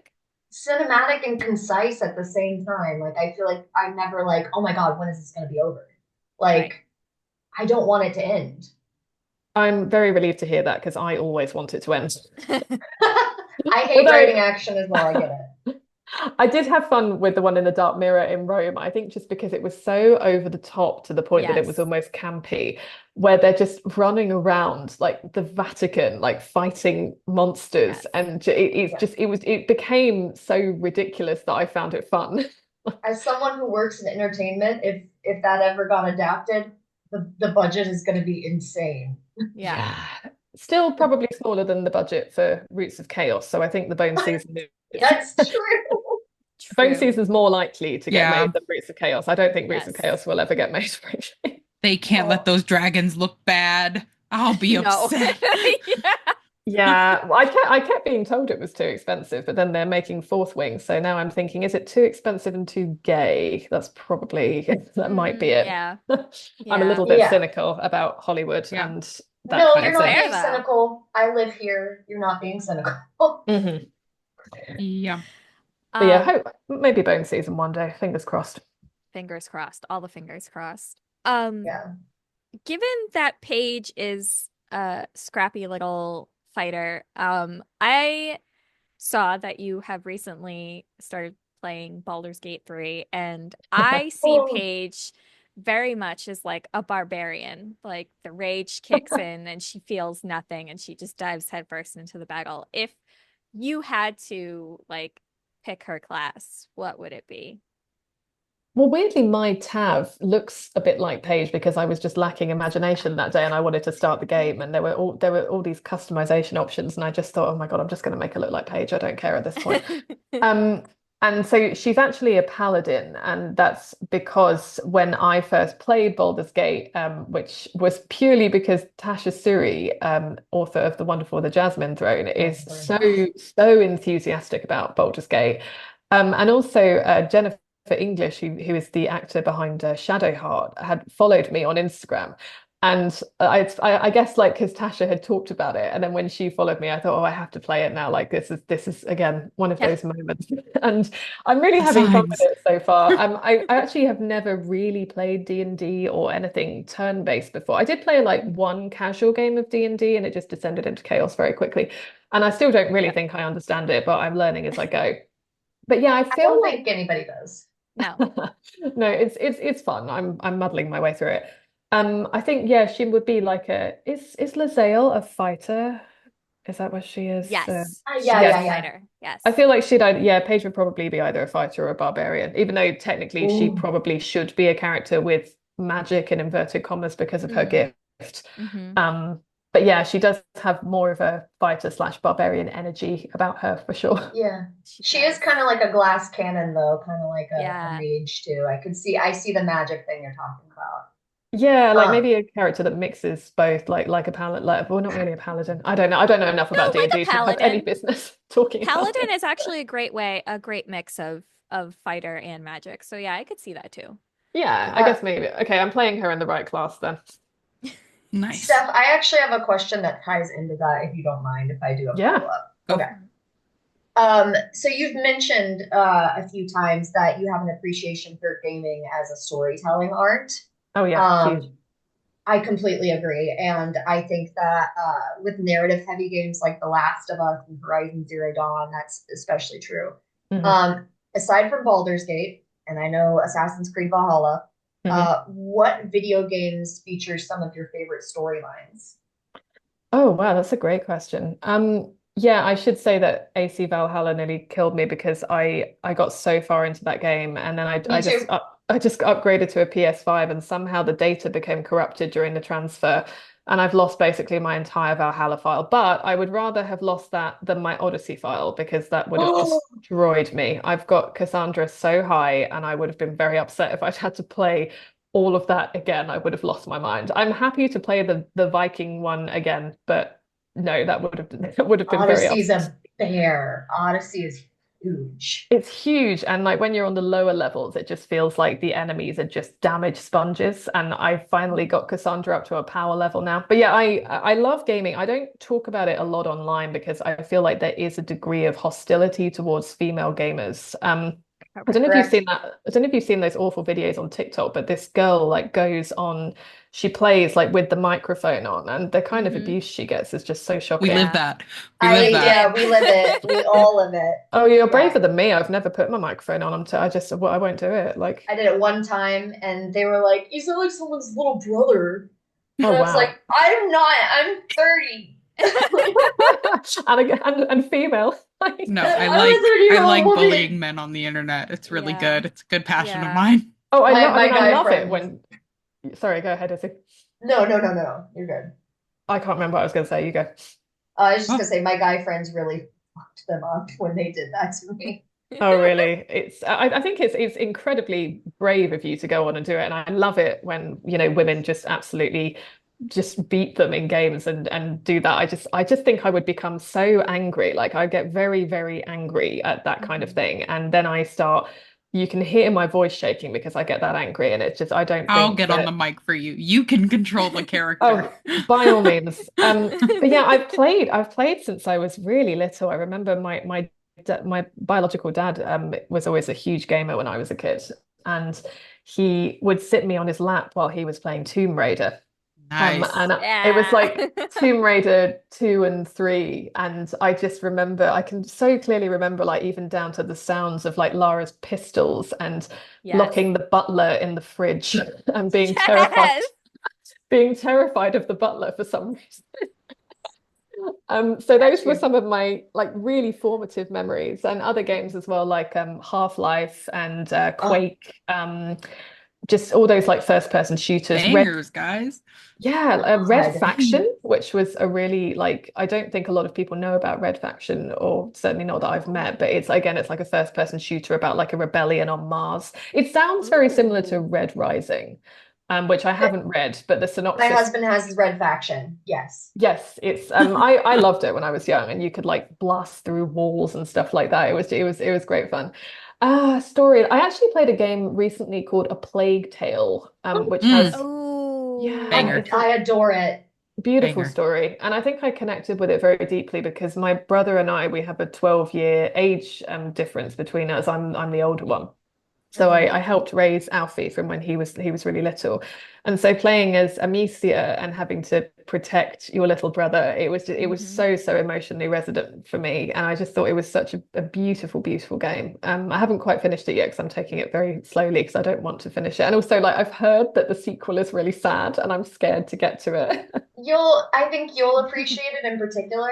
Especially, well, not like that, not like that. I also I have a 9 year age difference with my little sister, and the same sort of narrative from the first game really does carry over into the second game. So I Yeah. think you'll like it.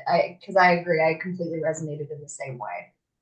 Yeah, so that's definitely the game I'd recommend for a lovely story. A good story. Yeah. Yeah, blame for all kinds of crime, any kind of, and anything bad is pinned on clairvoyance. So that's how Nashira, how that's how the system works. Yeah.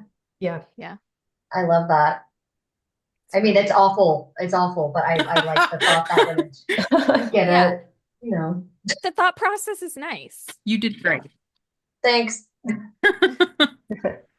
So part of the reason that Warden is the way he is, that he's kind of very caring and gentle, and perhaps even perhaps doesn't always strike us as being like he's very in tune with his emotions, which is not always considered a very masculine thing.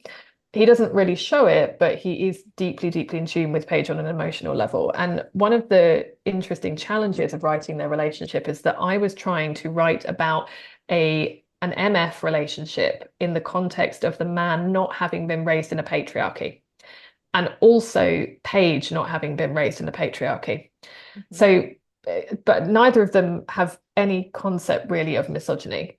Warden knows about the existence of misogyny because he first arrived on Earth during the Victorian era, and he was immediately confronted by an all-male, Victorian government. And I imagine that they initially did not, all of them did not necessarily warm to Nashira because she's female presenting. And he was horrified by it. And all of the refs are genuinely disgusted by misogyny and by patriarchy. And I was very, very drawn to trying to create a relationship that genuinely felt based on equality and just this total absence of patriarchy. And that was hard for me because I have obviously been raised in a patriarchy. So that's part of why Warden is the way he is. It's me trying to divorce him from, Mhm. I suppose, traditional masculinity. And Sure. he does sometimes seem stoic, like men traditionally think of themselves as being supposed to be. He doesn't express his emotions in the same way as humans do. So you have to look much harder for them. But yeah, that's just a little more context to what Warden is like as a character and what I tried to bring into the author's preferred text, I suppose. Gotcha. Brava. Wow. I've Oh got man. no, yeah, I've got no gripes about Warden, and I normally at least have one about Can, men characters. yes, can confirm. Um, but yeah, I really love Warden, and just the way that he, even when he is trying to not really like distance, but he's trying to not be so obvious in his brain, right, about how he feels about Paige, he still can't help the behaviors. There's a Yeah. specific point in the in the Dark Mirror where she like wakes up in the middle of the night and she has like a blanket on her. And Yeah. I'm Yeah. like, bro, if you don't talk to this man, right? He's very sweet. That's just it. I just wanted him to be this kind of gentle giant who had this very soft Yeah. core to him. So for our lovely, lovely listeners, if you are here and you have not read The Dark Mirror, right? First off, very confusing choice to be here. Second off, no warning or no sympathy will be given to you past this point if you get spoiled on something that you did not want to be spoiled on, because we have questions. That Hopefully, we need Samantha answered. has the answers. So I'm going to kind of just go off vibes here because I didn't prepare these questions because Okay, great. I just finished this book yesterday. But one of the things that I really like is obviously we were talking about Oviedo and kind of the romance and everything and the culmination of it in this, right? Mhm. How kind of important was it for you to there's the scene that I really enjoy is when she almost dream walks, right? And then the Yes. subsequent scene where he's like, "Hey, like if you want to, you can." Kind of Hmm. thing. What was like your thought process in kind of having that play a role in their like sex scenes or their sex life? Because I was interested. Well, it's always been important to me that Warden accepts Paige fully for who she is, including the parts of herself that frighten her. And this is actually strangely partly why she has this emotional connection to Jackson, because even though Jackson is awful and is manipulative and is narcissistic and emotionally Keep it abusive going. towards Paige, it's strange. I love Jackson as his creator, but I also recognize that he's a deeply awful character in many ways, and I actually tried to emphasize that in the author's preferred text. But Jackson did something for Paige, which is that he took away her fear of her clairvoyance, which Mhm. Scion had taught her was something that she needed to hide and repress. And so that was very liberating for her. And I wanted Arcturus to also have that. And he does make a point of saying to her after the duet scene as well, when they're leaving Orvieto the next day, she says to him, why do you have this belief that I can beat Cade? Because Cade is very disciplined and very restrained, and he's almost more ref-like. He's tried to make himself be like a ref. And Arcturus says, well, it's because, I've never said that you shouldn't embrace your anger and your fear when you dream walk. And again, that goes back to Paige's other relationships, for example, with her father, Colin. Colin did not really know how to have a daughter. He didn't know how to have a teenage daughter who's full of big emotions. And Paige was very, very, very angry during her time with Colin. She had to repress it a lot, but she was furious because they'd left her grandparents behind in Ireland. Colin stopped her from speaking Irish, and she was so frustrated all the time because of that. But Colin, there's a sentence in the book where she says something like, my father didn't know how to deal with my emotions, and Jackson resented their existence. Yeah. And Warden isn't like that. He, even when Paige is angry with him, he absorbs it and he understands her emotions. And then they talk about it and they always communicate in that way. There's a scene in The Mask Falling again where they have an argument with each other, but they're able to talk through it afterwards. Um, and I felt like that was important in the duet scene as well. It's less about, it is to do with her emotions because her gift is very tied into how she's feeling at that moment. And yeah, I wanted him to say, it's okay if that's something that you want to bring to the table. It's all good. And yeah, that scene was in my head for a very long time, like since the beginning of the series. So that dialogue was always part of it. Yeah, I love that Warden is not obviously very expressive, knowing that he's a ref and everything, but he's his most expressive in like two major schools of thought, and the first one being anytime Paige is in any sort of danger, he's the most expressive that he's been, and when they're sleeping together. Hmm. Yeah. Mhm. He's he's like, I don't have a lot of ways of showing my emotions, but I could definitely show it here. Yes. And I really appreciated kind of that whole and how like seamlessly they kind of fall into it. Hmm. And there's a moment where she like tenses because she has this flashback to, the bad times. And he immediately like stops because he's unsure, what's going on. And then Yes. they are able to work through that together. I just I love them, Your Honor. They can do no Yeah. wrong in my eyes. Yeah. Well, it's all Ah, about consent for me. That whole scene, it had to be deeply rooted in consent, including verbal consent. And he says to her, are you comfortable? And it didn't make sense to me that I think sometimes that relationships, when they're writing sex scenes, the passion is shown in, I don't know how to describe it. It's the passion kind of overtakes gentleness. And Mm, in yeah. this, and that again, there's a time and a place, and there's also character context, right? That hmm would not work for Paige specifically. It works for other characters, other books, other scenes, but that kind of, I suppose, like unrestrained passion would not work for Paige as a character. Her only Mhm. other experience was with Reuben way back in book one, and that was not good. She did not have a great time during that scene, and it's also deeply connected. There's a whole moment where she talks about how a lot of things that have happened to her body during the series have been painful and uncomfortable, and I couldn't imagine that being fully divorced from the duet scene. It had to play into it. And Maria even talks about it, I think in chapter 4, where she says about, if you've been tortured, it's very hard to trust someone with your body. And Mhm. so, yeah, for that scene, I decided to to just have it so that it's very slow and very intimate and very considerate, and had to be based on consent and making sure that consent was continuous throughout the scene. Yeah. Great job. Very I well done. the duality between Arcturus and Jackson is kind of insane, as these two sort of forces that shape Paige as she grows, how they both push her in different ways. And we talked about in the earlier episodes how Paige actively chooses to stop being shaped by Jackson and tries to shape herself. And Arcturus helps her on that journey. But on the topic of Jackson, in the dark mirror, we meet the Order of Cassandra, and Jackson, with their backing, makes some pretty heinous accusations against Paige, but in the end, it doesn't go the way he thought it would. Do you think if the Order of Cassandra had chosen a name not associated with a prophetess cursed to never be believed, that might have went better for them?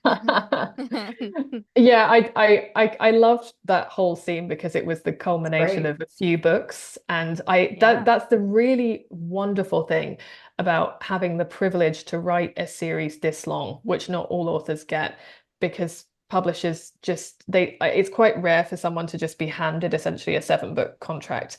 And I wish that more authors got that time and that space, because the fact that I was able to bring essentially 5 books of groundwork together in that moment, going all the way back to like when Paige was in Manchester meeting Roberta Assad, and then you realize that her father was connected to the Council of Cassandra.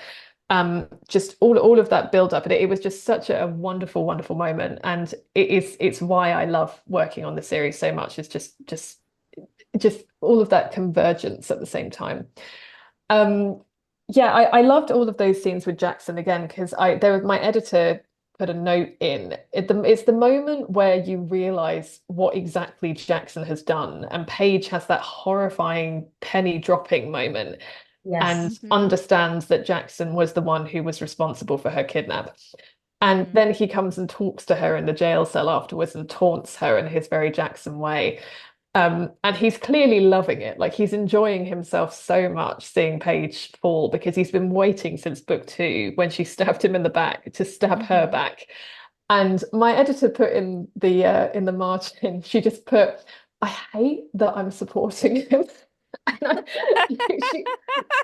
she, she was like kind of cheering for him just because it was clever of him to bring all that together. Yeah. I love whenever Jackson he's probably my favorite character in the whole series, just because when he shows up, you don't know what's going to happen.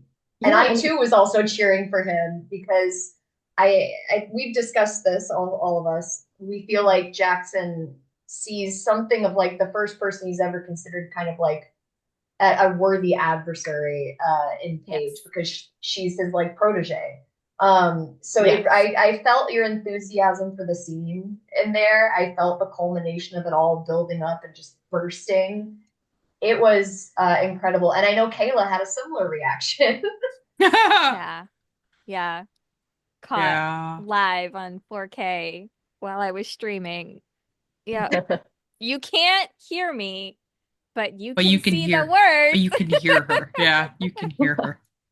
I'm glad, because I rewrote that scene several times, just trying to nail every moment of it. And the thing is, you are supposed to like and hate him at the same time. Yes. And that is to demonstrate, because the thing is, if Jackson was a purely loathsome character, you would never understand why Paige fell into his trap, because he is, again, when you have with people with narcissism, sometimes they will shower you with praise and love, and they will make you feel wanted and needed and like you're the most important person in the world, but then they can also withdraw that very quickly, and it becomes a cycle. And Jackson, he does represent that to some degree. He can be very loving and enthusiastic, and he shows this in the mime order when Paige shows him that she has learned to possess, and she just feels like when his enthusiasm is on her, she just wishes so badly it could be like that all the time, because Jackson is in a way like a father figure to her. Father Yeah. Yeah, which Yeah. he's very plain about. He can't bear Paige's actual father. He just Yeah. constantly he dismissing thinks he would Colin. be better. I Yeah, and think he thinks he's a better dad. Yeah. he Oh, he 100% thinks, who yeah. totally does. Oh He my make he God. makes this whole speech about it, if he's Yeah. I can't remember the exact wording, but he kind of says, I am what a father should be. A father nurtures his child Hmm. the way I did for you. A Hmm. father protects his child, and the Hmm. useless amorotic who sired you did none of these things. Which isn't entirely untrue from his perspective. Colin didn't know anything about this very important part of Paige's life, and um, so yeah, I love writing him. He's just this character that came into my head. Just it's kind of, when I was looking back at the Bone season, I was like, how did I come up with this at the age of 19? Like this How this did you? this character. It was Yeah. strange working on the author's preferred text, because I was like in absolute awe of my younger self sometimes, while also being very critical and kind of changing things and doing things from my older perspective. But I'm not convinced I could come up with a character like Jackson now, but something was going on in my 19-year-old head that just created this I, character. I should let you know. Do you know the author Percival Everett? I've heard of that's where it, yeah. Okay, he taught my husband recently at school, and he told my husband to like interview someone about a fictional character that made an impact. So my husband interviewed me, and I talked about Jackson at length for like an hour. So he is like a studied USC character now. It Yeah, was well, He's incredible. he's a lot of fun to write, and I do actually really like gritty, layered, problematic, Hmm. morally grey characters. I actually had a similar relationship with Nicolays in The Priory of the Orange Tree, who is deeply, deeply hated by many people. Nope, this is Not a Nick here. Clay's Oh, fan. we have Nicolays fans, so I'm so happy to be among Yes. you. Yes. I can see why he's hated, because Nicolays is not meant to be a palatable character. He's very selfish. He's almost hilariously Yes. cowardly. Yes. He lacks the qualities of a traditional hero, but he was so fun to write. He was so fun. I loved every second of how he would react to things, and I like interesting characters, and Jackson Mm. is, for me, that I love delving into his psyche and just how he thinks about the world and is constantly puppeteering everything. And he Hmm. he's just a lot of fun. And the Dark Mirror for me was just almost his magnum opus. Was just Yes. Good the characters don't have to be good people, and frequently they are Right. not. Um, Right. uh, so like while we're on Jackson, and then I'll toss it to you, Kayla. It's okay. Take your time. Do you like you don't have this is just like a yes or no question. Do you know what side Jackson is going to end up on by the end of the series, or is this going to surprise you? Oh, I know. Side is a difficult word with Jackson. Yeah, it is. I know what he's about. Um, Okay, I know what the character wants, essentially. Hmm. Um, great. but he's also quite a chameleon of a character. And Hmm. Hmm. just because I know the outcome of his story, his aims do shift depending on the situation. I think Yeah. sometimes it's interesting to have characters who are able to adapt to the situation. And he describes himself as, he says, I've shed my skin many times, underneath I remain a serpent. So he is very much, he's the same person underneath, but he knows how to shift between being the white binder and the grand overseer. And then when he's in the Council of Cassandra, he's acting like this kind of heroic, concerned citizen who's Yes. terribly upset because this Rephite loving girl has taken over the London underworld, and he's trying to save it. And he can put on all of these faces. And yeah, so he's enormously fun because of that. Mm. Yeah. I don't They, think I've read a more infuriating character in a really long time. mhm. In a But he's really he's long meant to time. be. He's meant to Yeah. be both infuriating and compelling. Yeah. He's a lot of fun. Um, on a similar note, like do we see more Jackson in the next book? If so, If can I so, can bail you you? please mentally prepare for it? Well, I think the ending of what happens with Jackson in this book Hmm. is I imagine some readers will find it controversial, and I was aware of that when I wrote it. Hmm. I felt like it was the right direction to take him because Yeah. ultimately Jackson wants London. That is one of his overriding aims. And there's a moment where Paige just says to Arcturus, like, at this point, I just need to give it to him because he's going to spend his entire life trying to get it back. And Hmm. I think it's going to be, it is for Paige and for Arcturus a very, very hard pill to swallow, that moment where they Right. realize that it's probably better to have Jackson on side because we do not want Jackson as our enemy, even though we hate him. But look what You're right. happens when he does become your enemy. He He's kidnaps you exhausting. and Yeah, he he's Yeah. exhausting. absolutely he will wear you down to the last inch of your soul Yes. if he's not on your side. And Paige knows that when he wants something, he's very efficient about it. So he can Hmm. be an ally, but again, it's not going to be an easy relationship between them. Mhm. Um, and yeah, so I'm interested to see what readers will make of my choice there, because I know it will It not necessarily be popular with everyone. I hate how much sense it made. It makes sense. It Yeah. made so much sense. I was like so mad. I was like, but it makes so much. It's like one of those moments where you're just like, okay, fine, I guess. Also, it was a big concession, I felt like, for him. It felt like actually kind of a little moment of growth for him in a very small, small way to Yeah, be because like, he had to be okay with not being the only winner. Hmm. and Uh, there was like some level of like there was a lack of big grandiose Jacksonness about yeah, how he ended up there. Like it didn't go exactly how he wanted it, and he got what he wanted. So Yeah, it's one of those like one step forward, five steps backwards sort of situations that makes them so interesting to read about. Yeah. yeah. I I really appreciate the fact that throughout the Bone season, we've talked about this on other episodes and stuff, but Warden 100% is like the therapy boyfriend, right? Like Yep. he's self-actualized, he like knows like boundaries and everything, and he is very quick to tell Paige like, "Hey, you have a very shitty boss." Oh, he is. Um, Yeah. what I really like about this one is that Jackson's whole scheme, his whole plot, right, really hinges on the fact that Paige would only have her word, right? And then I love that we find out Jackson's whole experience with the Bone Seasons and everything in a previous book, but I like that his whole plan kind of gets foiled by Warden. And it's kind of yeah. like Warden's way of like, haha, screw you. And I like that it kind of comes back into itself of Yeah. like, you screwed me over. Now I get to screw you over. The full circle moment. Yeah, that was Mm-hmm. really good. Oh, Appreciated that. Arcturus loved that moment. I know that he doesn't show his emotions on his face very much, but he felt he was very pleased with the outcome of that. I think that obviously it is a tricky scene because he's made this promise to Paige that he's not going to touch those memories, and he knows it's very fraught for her. But there was, yeah, absolutely, I wanted that full circle moment for Warden to finally get his little bit of revenge on Jackson for what Jackson did to him, for which Jackson remains utterly unapologetic the entire time. Hmm.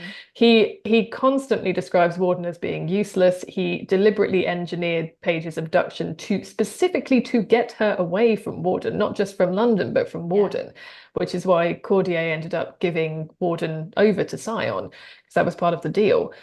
Um, but yeah, no, I really enjoyed that moment for Warden's character development because it is very much Paige's story, like I said earlier, Mm-hmm. but it is so important to me that Warden has these moments of character development as well.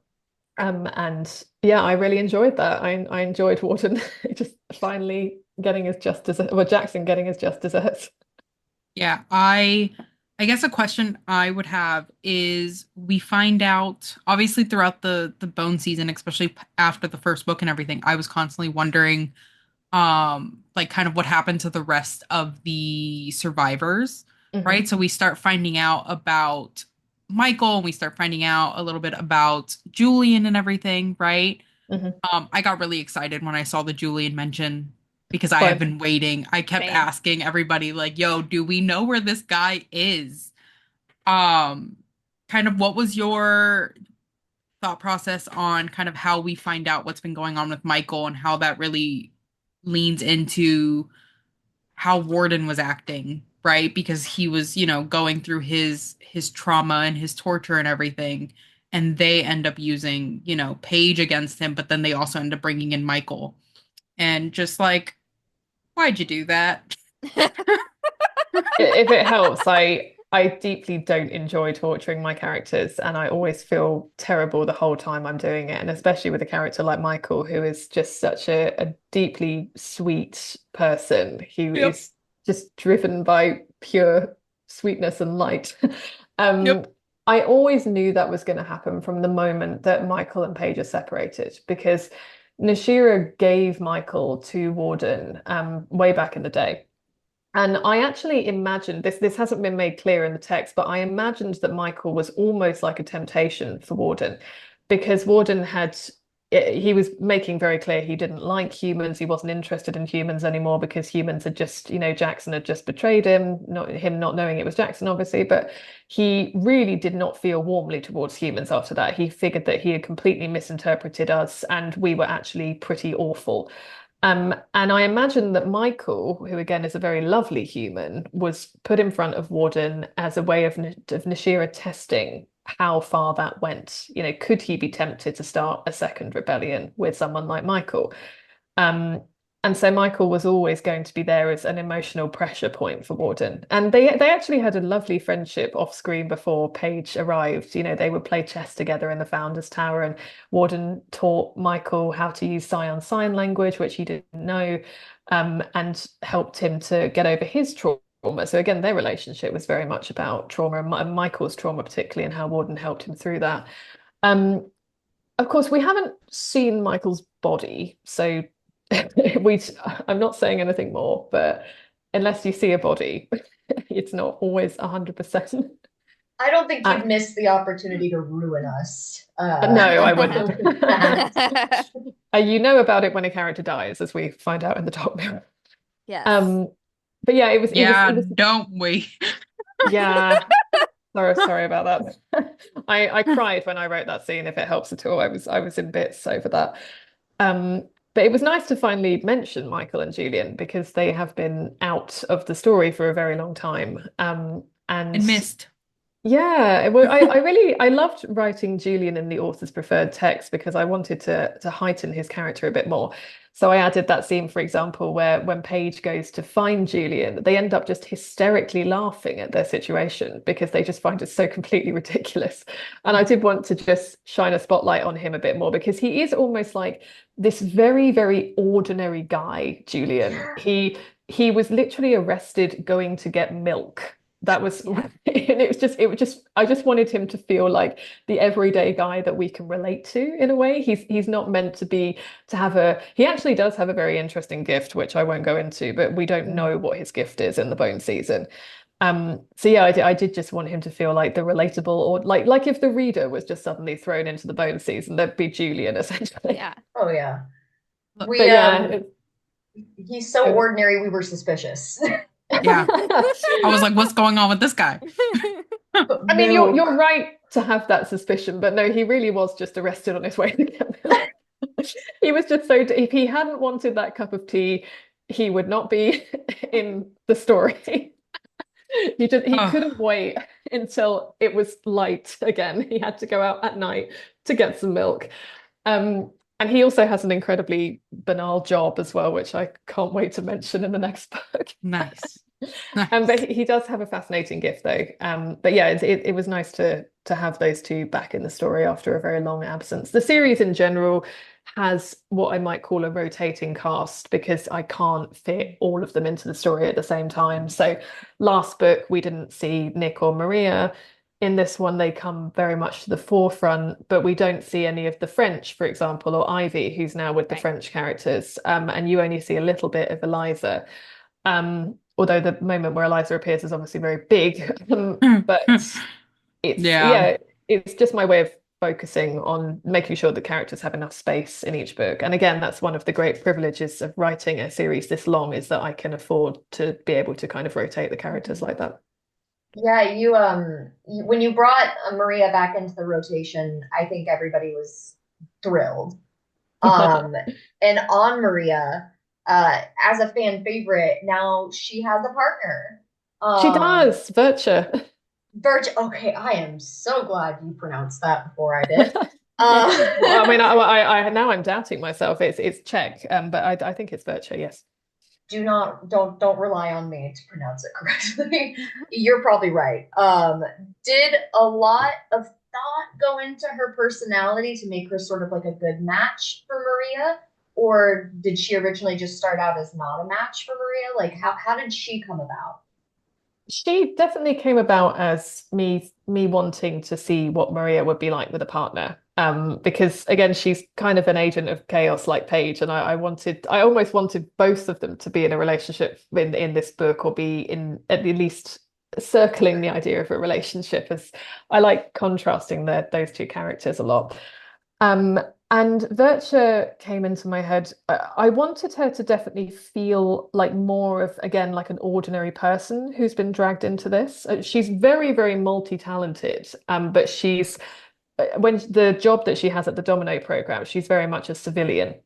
She's not a rebel or a military person. She's someone who's very gifted in that she speaks multiple languages. She's excellent with people. She headhunts for the Domino program. So a very interesting person, but she's not someone who's like Paige and Maria in that she's like the kind of person who's fighting on the ground and is Mm-hmm. comfortable in that she would be totally, totally out of her depth in the London syndicate, for example. She just Mm-hmm. is too she almost too kind for it. I just don't think Virtue would know what to do for herself with herself if she's even when she was briefly in scenes with Jackson, it was like two completely different characters. It's like when you bring two people from very different parts of your life together. That's how I felt when I brought Jackson and Virtue into the same room. Um, and she even talks about it to Paige and says, should I give up my life and start, give up my life in Prague and come here to Rome and be part of the Council of Cassandra? And Paige is sort of, you have to wrestle with that yourself, like I did. I felt I had to start a rebellion. I didn't really have a choice, but you can choose what direction you take this. And one of the things I really wanted to do with the Bone Season series is show all of the different types of people that are involved in a rebellion. And my inspiration for the Domino program, for example, was the SOE during World War II, which was the Special Operations Executive. Mhm. And this was an organization that was created for the purpose of espionage and sabotage. And it was considered kind of almost like ungentlemanly warfare. Um, Yes. and, but the thing is, not everyone is a frontline fighter. And the work that the SOE did was vital in undermining the Nazis. And Yeah. a lot of the people involved in the SOE were women, because women were less Mhm. likely to be suspected of, seditious activity. And there are some brilliant, brilliant stories. There's a wonderful book called Lonely Courage that I would really recommend, which focuses on, I got it, Izzy. yeah, Lonely Courage by Rick Stroud. And it's wonderful focus on just some of the brilliant women who some risked or sometimes were killed during World War II, who risked their lives to just get information and to save other people. And that was one of my chief inspirations for Domino, and where the character of Duco came from. She was kind of born out of that fascination with the SOE. And you do see in wars, in rebellions, just many, many different types of people working together. You have, for example, Aparna in The Dark Mirror, who is a defector from Scion. Mhm. Again, not someone like Paige, not a rebellion, a frontline soldier.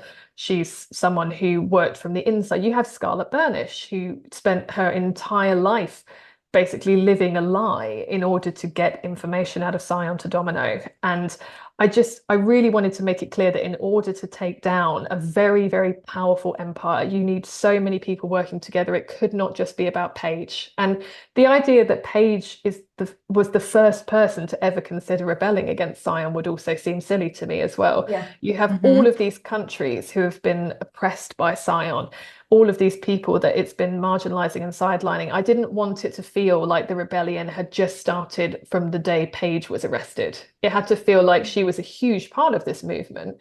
And she's very dangerous to Scion, but she's working with an army of other people. And that is, again, great the fact that I can build on that in each book and see her finding allies in different places and bringing them all together slowly was absolutely key to the way I thought about rebellion. I love that. I also think that Vircha, I feel like she is the person Eliza needs around. Yes. Uh, I love a lot. I think I saw on your stories the other day, you're saying that people like she's the, some people were saying she's underappreciated. Not here. I Not love in this my, house. I love my crybaby people pleaser artistic syndicate member, Eliza. That Yeah. that's not even a question. That's just a statement. But yeah, that was I love Vircha. I think she's such a great addition to the cast. Yeah. I'm glad you brought up Eliza in contrast to her, actually, because they are quite similar in some ways in terms of both being artistic. Virtue's an architect. And Eliza to me is a response to the idea of the strong female character. And Yes. I spent basically the entire first 4 or 5 years of my career. This was way back in sort of 2013, 2014. And the phrase strong female character, you could not be a woman writing fantasy at that time without someone saying that word to you 25 times during every event. And it started to drive me insane. I Yeah. think the moment where it pushed me over the edge was in 2014. I was doing an interview in Madrid, and the journalist said to me, "Why did you create a weak female character who is not like Katniss Everdeen?" And he was talking about Paige. I And don't think they read the same book. I I was livid at the time, but I was so shocked that I didn't ask the journalist what he meant. Again, I was very shy when I was first published. I was in my early 20s and I suffered terribly from social anxiety. Sure. And I just didn't challenge him. And I actually came up with the theory that he had thought Paige was weak because of that moment where she realizes Nick is in love with Zeke and she has Oh, an intense emotional response and she goes to a nightclub and she kisses Ruben and she is in Yeah. bits. She's devastated by it. yeah. And Yeah. I think that was what the journalist was referring to. And I have a very long-winded theory about this, which I won't go into, but I did a speech in Poland about it and I have written about it before. It's my idea is that at the time there was something called the Bella and Katniss dichotomy. And Hmm. Yes. Twilight had been the big phenomenon when I was young. And then we moved on to the Hunger Games. And Bella and Katniss are very different types of people. Bella is more traditionally feminine. She wants to not go to college in order to settle down with Edward and have babies. And she's more of the traditional woman as is stereotypical. Then Mormonism. Right, but there's a touch of Mormonism there for sure. Yeah. Then you have Katniss, who is almost the direct opposite of that. She is written with traditionally masculine traits. She is stoic. She is quite literally the hunter-gatherer for her mother and sister. She really struggles with her emotions. She doesn't like projecting, when she's being interviewed, for example, and she's basically the opposite of Bella in that regard. And I think that Katniss was flattened into this kind of blueprint for a strong female character, and Yeah. every single female character at that time was being compared to her in a way that never happened with male characters. Paige was compared to Katniss. Tris from Divergent was compared to Katniss. Every single character was being called the new Katniss. There was a big poster of the Bone season when it first came out on the London Underground, and it said something like a character just like Katniss Everdeen. And I was thinking they're not similar to each other at all, but Not in any No. regard. No. we're in this situation. And I should say I love Katniss. Sure. And I think Yeah. that she was not treated with the amount of reverence because she is a very vulnerable character in many ways. She's Hmm. very young, she's very complex, she is misused by the adults around her and manipulated by outside forces Yep. constantly. Anyway, Yeah. and I was really frustrated with how this all went back in the day. Yeah. And I've tried very hard to have a range of female characters in my work because not everyone is a Paige and not everyone is a Maria. Some people are Eliza, Yep. and that's okay. It's okay to be Eliza. It's okay to be kind and to like creating art as a response to what you've been through and the terrible things you're seeing. And I just wanted there to be space for feminine characters who are still perfectly strong, but are not necessarily strong in masculine ways, because masculine strength is not the only valid kind of strength. Yeah. And I also cry when my boss is mad at me. Just Yeah. like Eliza. I also want to jump Jack Hickathrift's bones. What a relatable queen. Like, She is. we love Eliza. Yeah, and even when Eliza, she is resistant to rebelling initially, to the point that Paige becomes very, very frustrated with her. Yeah. And again, I think that's based on Eliza's upbringing. I think that is a rational response for her character to have. She just Right. wants things to stay the same because she's finally found safety and she's found a family that she didn't have. And Paige coming back and telling this wild story about giants with glowing eyes and all this is it's deeply threatening to Eliza's safety. Mhm. Yeah. Um, and yeah, so I love writing her, and I think I don't have no idea if she's underappreciated or not, but I feel like in the world of the book she's underappreciated. Yeah. Which she even says to Paige, she's like, "Don't underestimate me." Hmm. She has the hardest, I think, to break out of, because what do you mean Jackson, who raised her, doesn't actually have her best interest in mind? Yeah, Like, that's crazy to have to overcome that. Yeah, yeah. even in this one, when Paige sees her specifically, like Mhm. fighting off the like monsters and everything. It's the fact that like Paige has more of a reaction still, Hmm. when like the Right. only reason Eliza was in the situation was because she was still trusting Jackson. Yeah. Yep, yep. Uh, and so that brought me a lot of pain because Paige is like, we Mhm. need to help Eliza. And then Jackson being Jackson is like, oh, there's my martyred muse, like, Very casual. Yes. hate He Yeah. that guy. Well, this is the other thing about Paige and her unique position in Scion, because as I've mentioned, she is part of two marginalized groups, but she also has this thin cushion of privilege because her father was employed by Scion. And that stopped her from being persecuted in the way a lot of other Irish people in Sion are. And she's very aware of that when she goes to Edinburgh and she sees there are Irish people who are living in deep poverty because they have been, pushed to the margins of society. And she's conscious of this, but Eliza did not have that cushion of privilege. She Mhm. has absolutely nothing and no one, and she's a voyant in Sion. And she's in the mime order. I actually added this into the author's preferred text. There's a moment where Paige mentions that Eliza was never able to go to the dentist, for example, because she's not Yeah. registered under Scion. So she doesn't exist in Scion's records at all. So she wasn't able to have any of these things. And yeah, so she is in a slightly different position in that if Jackson had thrown Paige out, she could theoretically have gone back to live with Colin. Eliza didn't have that. She would have just Yeah. been on the streets, like she was before. Yeah. I think I could go on for 3 hours about Eliza, honestly. Yeah, love Um, her. Kayla, I'll let you Um, Goodness. I guess I'll ask about the elephant in the room. do it. So Cade, you said earlier that if there's not a body, don't, you Dang know, it. believe anything. And, popped into my head, technically, we didn't see Cade's dead body. No, because Paige is such a bad, bad shot. Yeah, unfortunately, yes. Um, Yeah. are we let me put it this way, are we going to find out Cade's fate?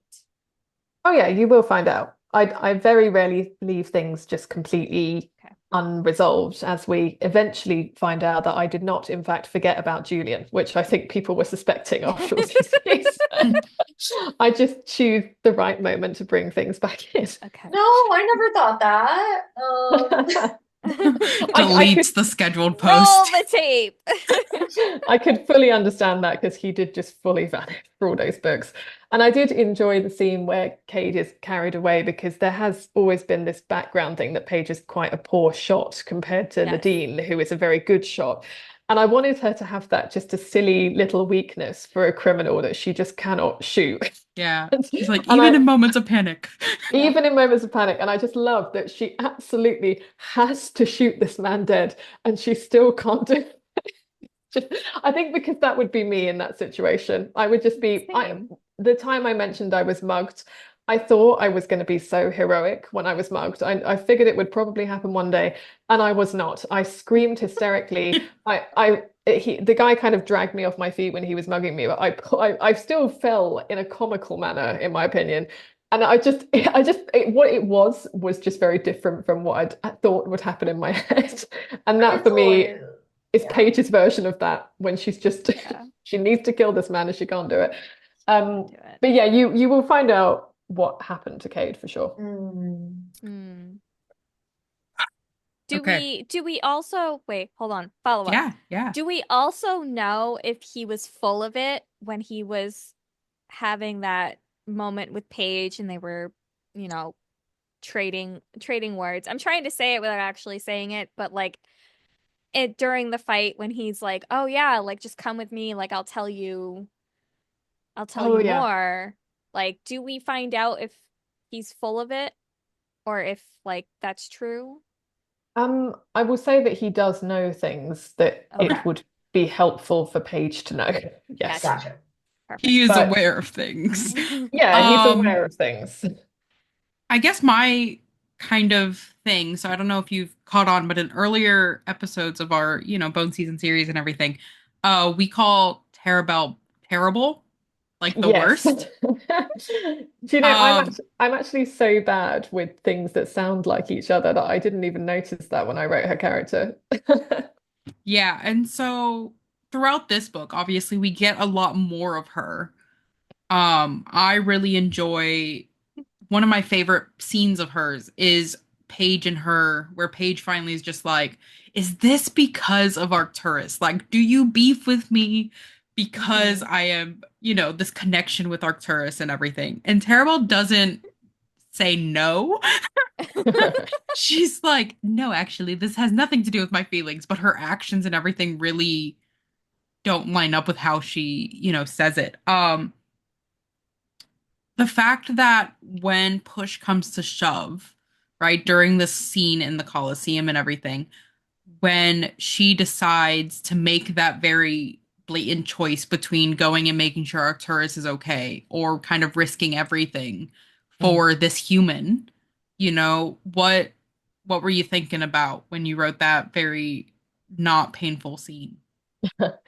I loved getting to explore Terabelle more in this book because she has been I suppose she was in the mime order quite a lot, but we don't see a huge amount of her. Well, she's not in the mask falling at all. And we see glimpses of her in the songwriting, and she never comes across particularly well in the songwriting. Mhm. And she is another, again, deeply traumatized character who is very calloused by what she's experienced. And I do think that the story of her and Arcturus is very tragic because they had an incredibly strong relationship. And Hmm. then he made this deeply in character Arcturus decision to risk everything to save her.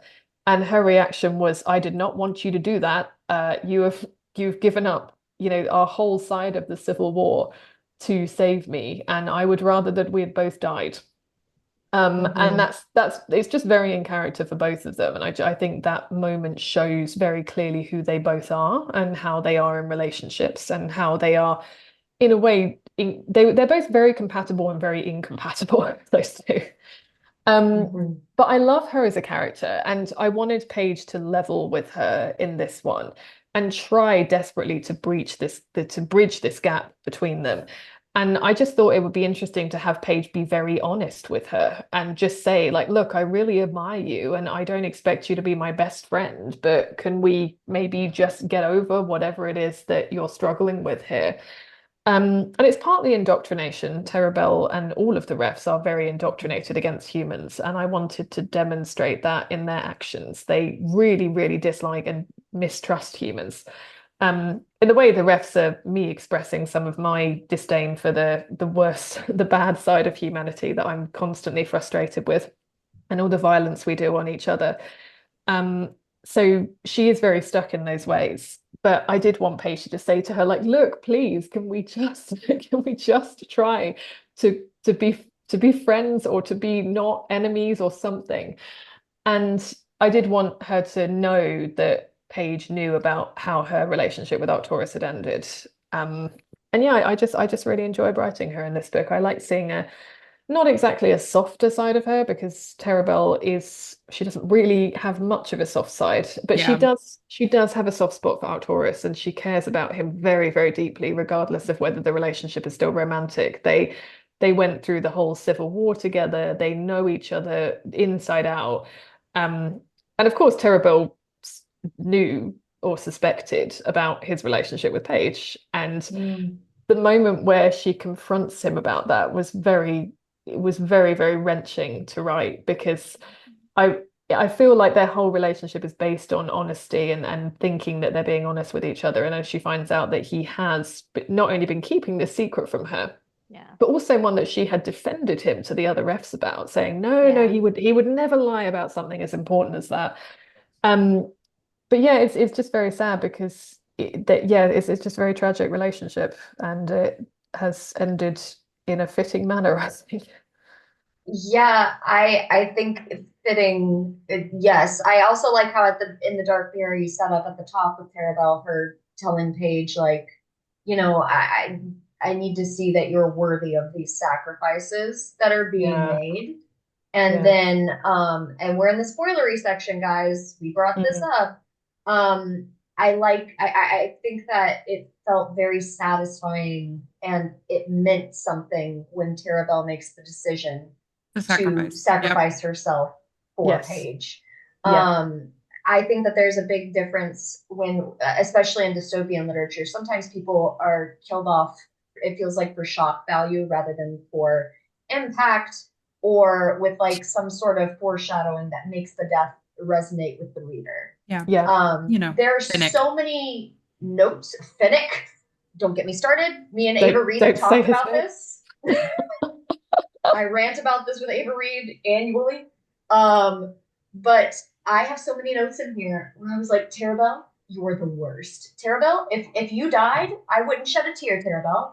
And I wrote, Samantha, I know you're killing Nick in this book. I know it. I know it. And then it was Terabelle, and I'm full Ellie in The Last of Us 2. I'm like, get up, Terabelle, please. Oh Yeah. no. I was sobbing. And by the end, we see that Terabelle's death is more than emotional impact. There are going to be political ripple effects among the Ranthan, and Yes. so on. Will we see even more ripple effects? And are there ripple effects to Terabelle's sacrifice that even you didn't see coming?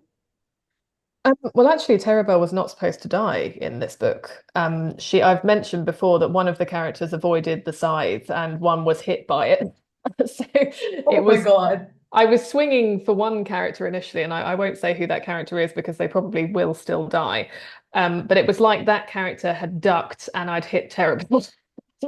And Terabelle was always Oh supposed to my die, but goodness. she was supposed to die in book six. And then I realized that basically I'm very, very careful with character deaths. Like you say, I never want them to be for shock value, and I find it very, very difficult to kill characters. I grit my teeth and do it, but there have to be specific justifications for it. I have to be able. I imagine myself in a court saying why I committed the murder.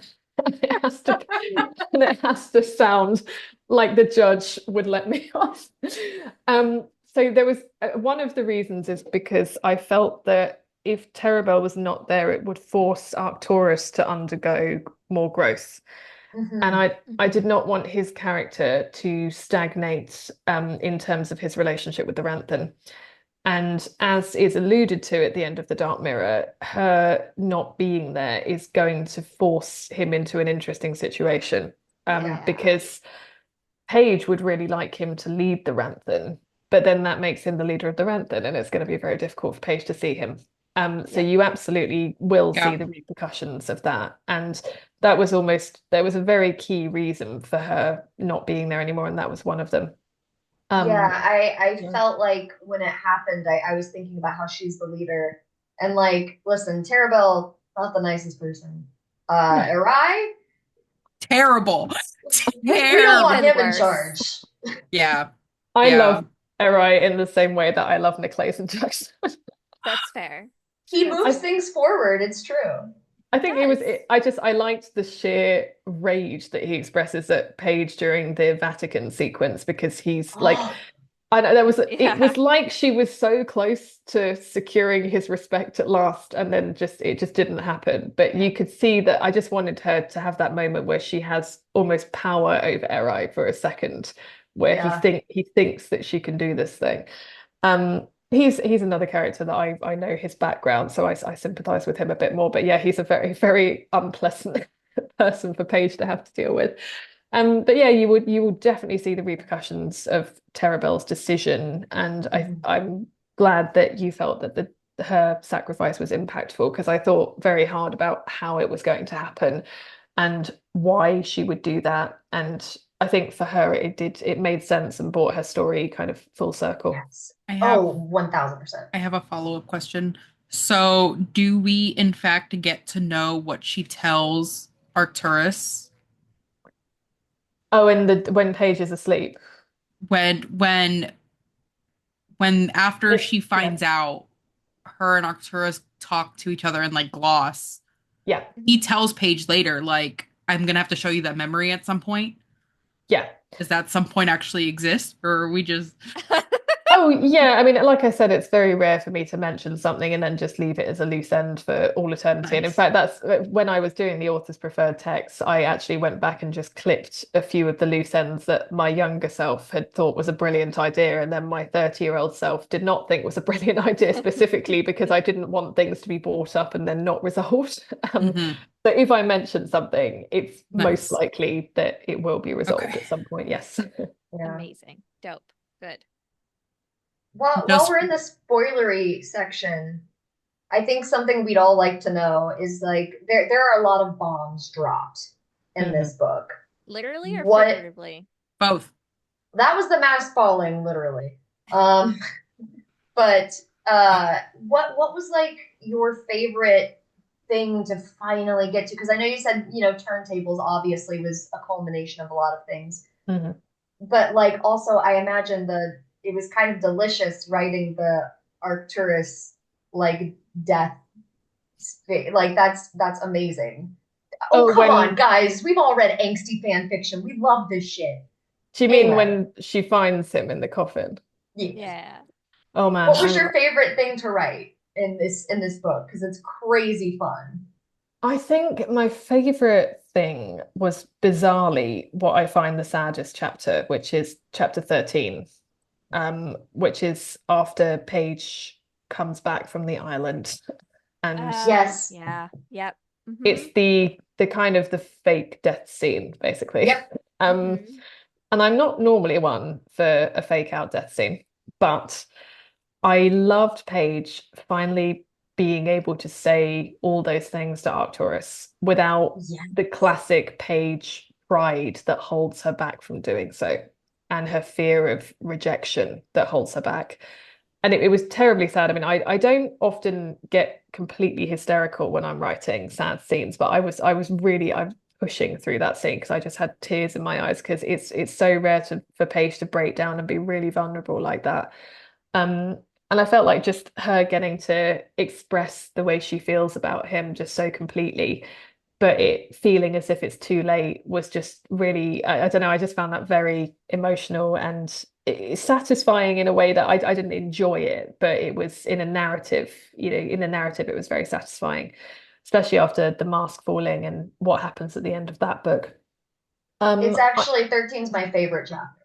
yeah, and I actually like the one that follows it as well, with that kind of completely shocking moment where Warden is suddenly like, sorry, I sometimes still default to calling him Warden all these years later. Me too. Um, where Arcturus is just suddenly awake and she does not understand what's happening at all, and he doesn't seem to recognize her.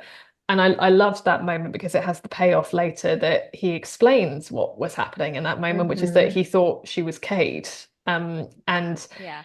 Yeah, there was just a lot of parts of this book that I just found so satisfying and that I've been waiting to write for so long. And it's very, very cathartic just in terms of their relationship. And all the things that they've struggled to say finally coming out in various ways. I love that. I am all out of questions. Just putting that other than like non-book related questions. So if you guys go back and forth, feel Let me Um, free. think. Kayla, go ahead. I have like just fun, dumb stuff. Uh, I try. Uh, do we? How do I put this? So, Dukos, Uh-huh. do we Yeah. find more about her? Because I have theories, and I just want to know like more about her background. You will find out a bit more about her, but she's also very cagey by nature of simply Yes. being a spy. Yeah, that's fair. And That's she's fair. a very rigid domino spy. But I enjoy the kind of flirting with the idea when Paige keeps asking for her real name and she just Oh keeps God. Yes. refusing to give it. I imagine Yes. her almost feeling like a kind of reluctant mother towards Paige because she's A Yes. just 100%. she's She just Yeah. this has She ball of had like chaos. 360 on lots. page and she Yes. was like, you went off course. Yeah, she really was. She realized very quickly what a absolute ball of chaos Paige is in The Mask Falling. It was like a very quick lesson for her. But I kind of like the idea that she perhaps sees her younger self in Paige a little bit. And yeah, I enjoy their relationship. Just Paige has so many different relationships with so many people Yes. that I love teasing out. But yeah, I love her character. She's just very cool and very efficient. And I liked that I was able to bring her back in this book because it made sense to me that she would have left Paris after the events of the mask falling. Yes. And I liked getting to see her in the free world. And just all of the Scion characters being in the free world was great fun. And comparing them with Nick, for example, who was born in Scion, versus Paige, who was not, and then Right. Duco, who also was not, and just Mhm. yeah, it was great. It's I I find oh it really interesting, sorry, Izzy. no I go. find it really interesting that like there's two types of people in Paige's life. Those who encouraged the chaos and those who discourage the chaos. Like there's no gray there. Like you have the ones that are gonna go gray because of her chaos, and then the ones who are just like, you could have done a little bit more. Like it could have been a little bit more chaotic. And I just appreciate it so much. Hmm. I fully agree, yeah, and I feel like Jackson falls into the encouraging the chaos camp, actually. 100%. 100%. Whereas Duco is desperately trying to restrain the chaos, The not. amount of times she told Paige not to like burn anything down or wreck a political relationship made me laugh out loud. Yeah, another Well, I like. similarity between Paige and Maria. Yes, and I like we have like the bone season bingo now. Like, is Paige going to burn down a building in this one? And I loved the fact that there's this sort of slight running gag about whether Paige will destroy a building, and then she's still leaving the Colosseum essentially in ruin behind her, but she does argue that it's not her Not fault by this fire. time. Yeah, No, and she was not the one who was pulling down huge chunks of it and throwing them around like balls. Correct. But Yeah. crazy, crazy work. After seeing what a fragile state the Coliseum is in person, like in December, I was like, oh man, Paige made a mess of this one. Like, yeah, she did her best not to yeah, this she did her time. best. She did. Like But again, she wasn't the one pulling helicopters out of the sky or no, whatever. Yeah, that was a really fun moment to write, the helicopter bit. I just wanted him to just stare down this human toy and very just be like, how Godzilla-esque. yeah, how dare Yeah. you challenge me? What Maybe do you it mean you maybe it don't came like from Godzilla. action scenes, Samantha? You killed that. Like I said, that one in particular was fun. I think it was the scale and the drama of it. Like literally having. When I first came up with the idea of them having a fight in the Colosseum, I was thinking, no, no, that's silly, isn't it? They can't have a fight in the Colosseum. That would be ridiculous. And then I just thought, But then I was like, oh, maybe they should have a fight in the Vatican instead. And then there was this voice in the back of my mind that just said, why not both? Porque no Yeah. las dos. Oh my Yeah. I think one of the things that I really appreciated about the Dark Mirror was how much like Roman history kind of like landmarks and stuff are in it.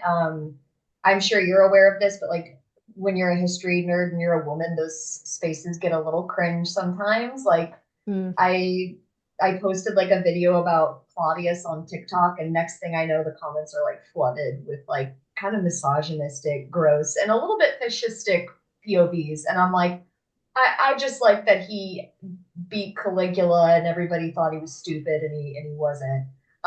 So it was nice to see Roman history through like almost like a feminine lens with the order or the Council of Cassandra and pages. Anyway, that was incredible for me. But Oh, thank you.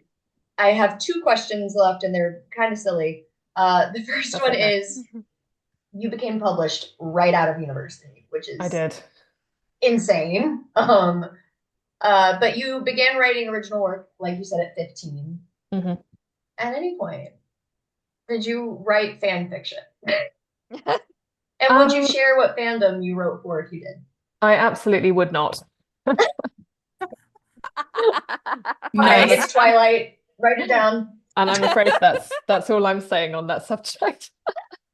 I Um, will I will say that I appreciate fan fiction. I always get a little bit sad when some authors are very against it. I think that it's a great sandbox to play in. I think it's great for working on your plot skills and just deepening character skills while not having to come up with, a whole world and whole original characters, which might be intimidating to some authors when they're just starting off. So I think fan fiction is great. And I'm not, tragically, not legally allowed to read fan fiction of my own work, yes. but my God, I wish I could.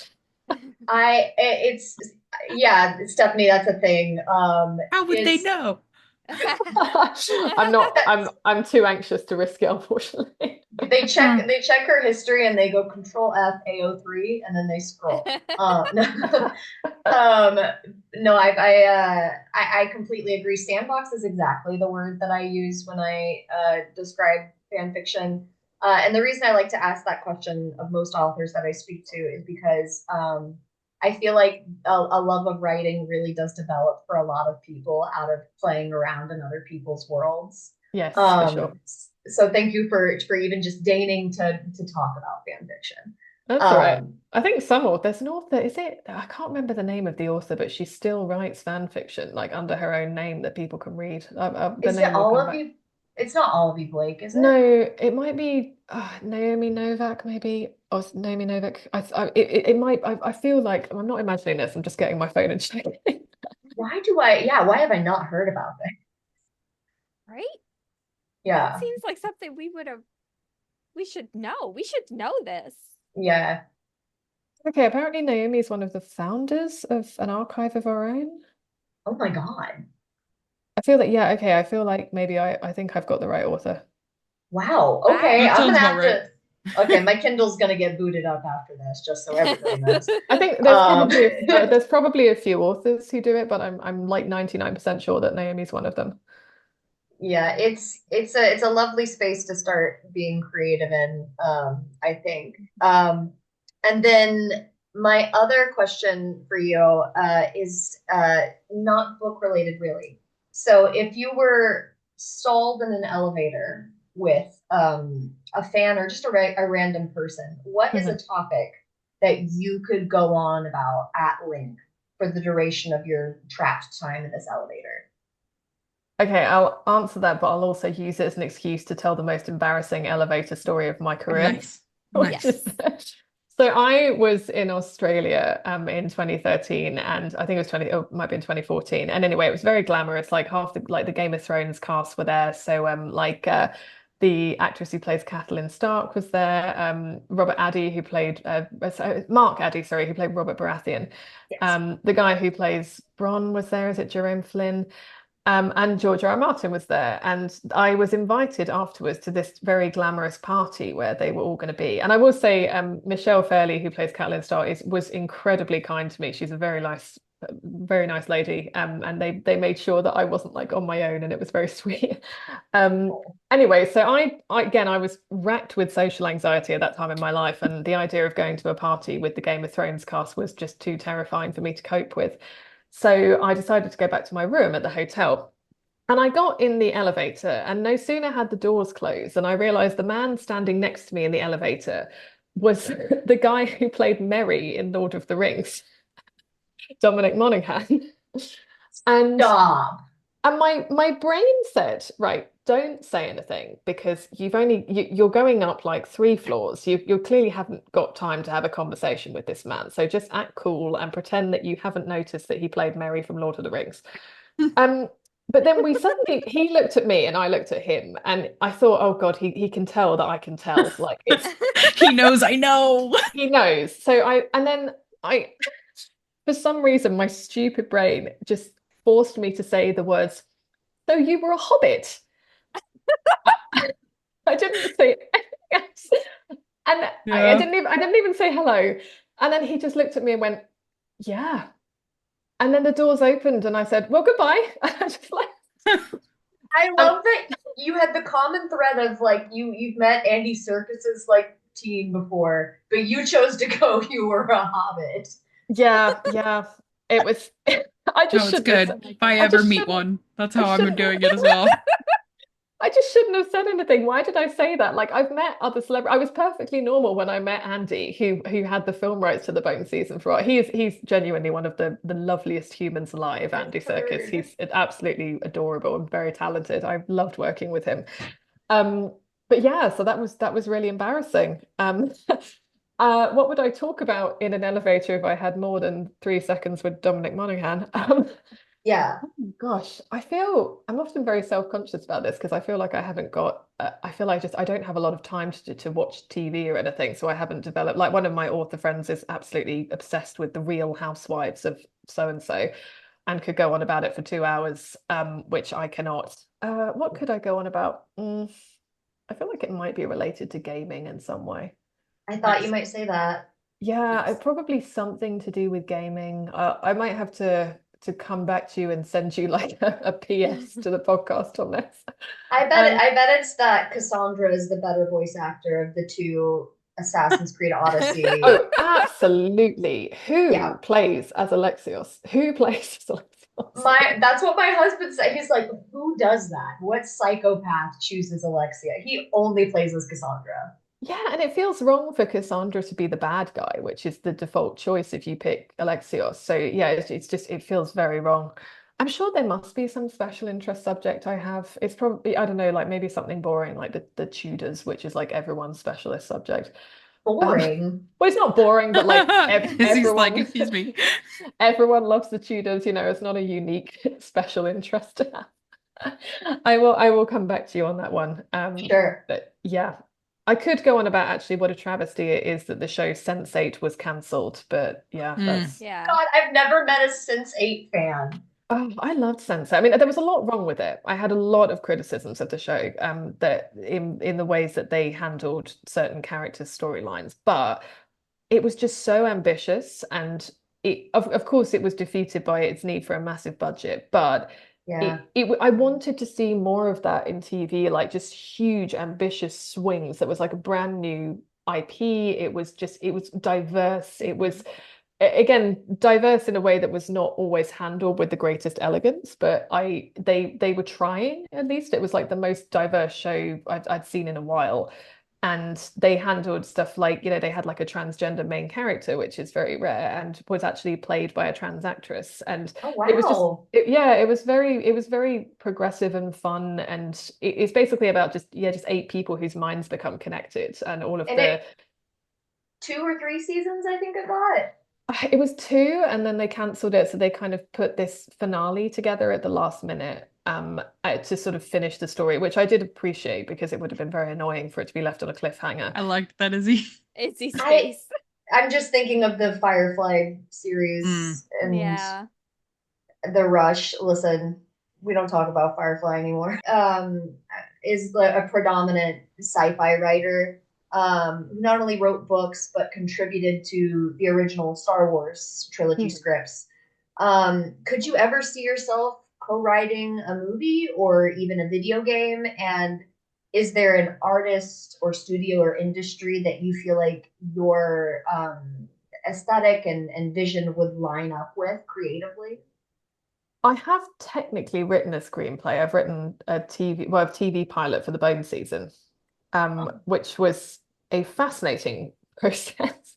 Was this the one with Andy Serkis, I'm assuming? No, so Andy Oh. was actually planning to make it into a film. Um, Oh. Oh. yeah, which at the time TV was not so much of a common thing for books to be adapted into. It was Right. mostly film, and I got this, big flashy deal with 20th Century Fox. And again, I loved working with Andy, and he had the most brilliant creative team, and I loved the vision of it. And I think he would have made it look fantastic because that's his area. Mhm. But I think ultimately it wouldn't work as a film. I've now Sure. seen, I think I saw a screen, I saw, sorry, a script for the Bone season as a film, and the screenwriter who wrote it was, I think, very talented, and she really nailed certain characters. Like she wrote lines for Jackson that I wish I had written. They were that good, and they Oh, so wow. deeply understood who Jackson was. But there was a lot of Hollywoodization of it that I did Mm, not enjoy.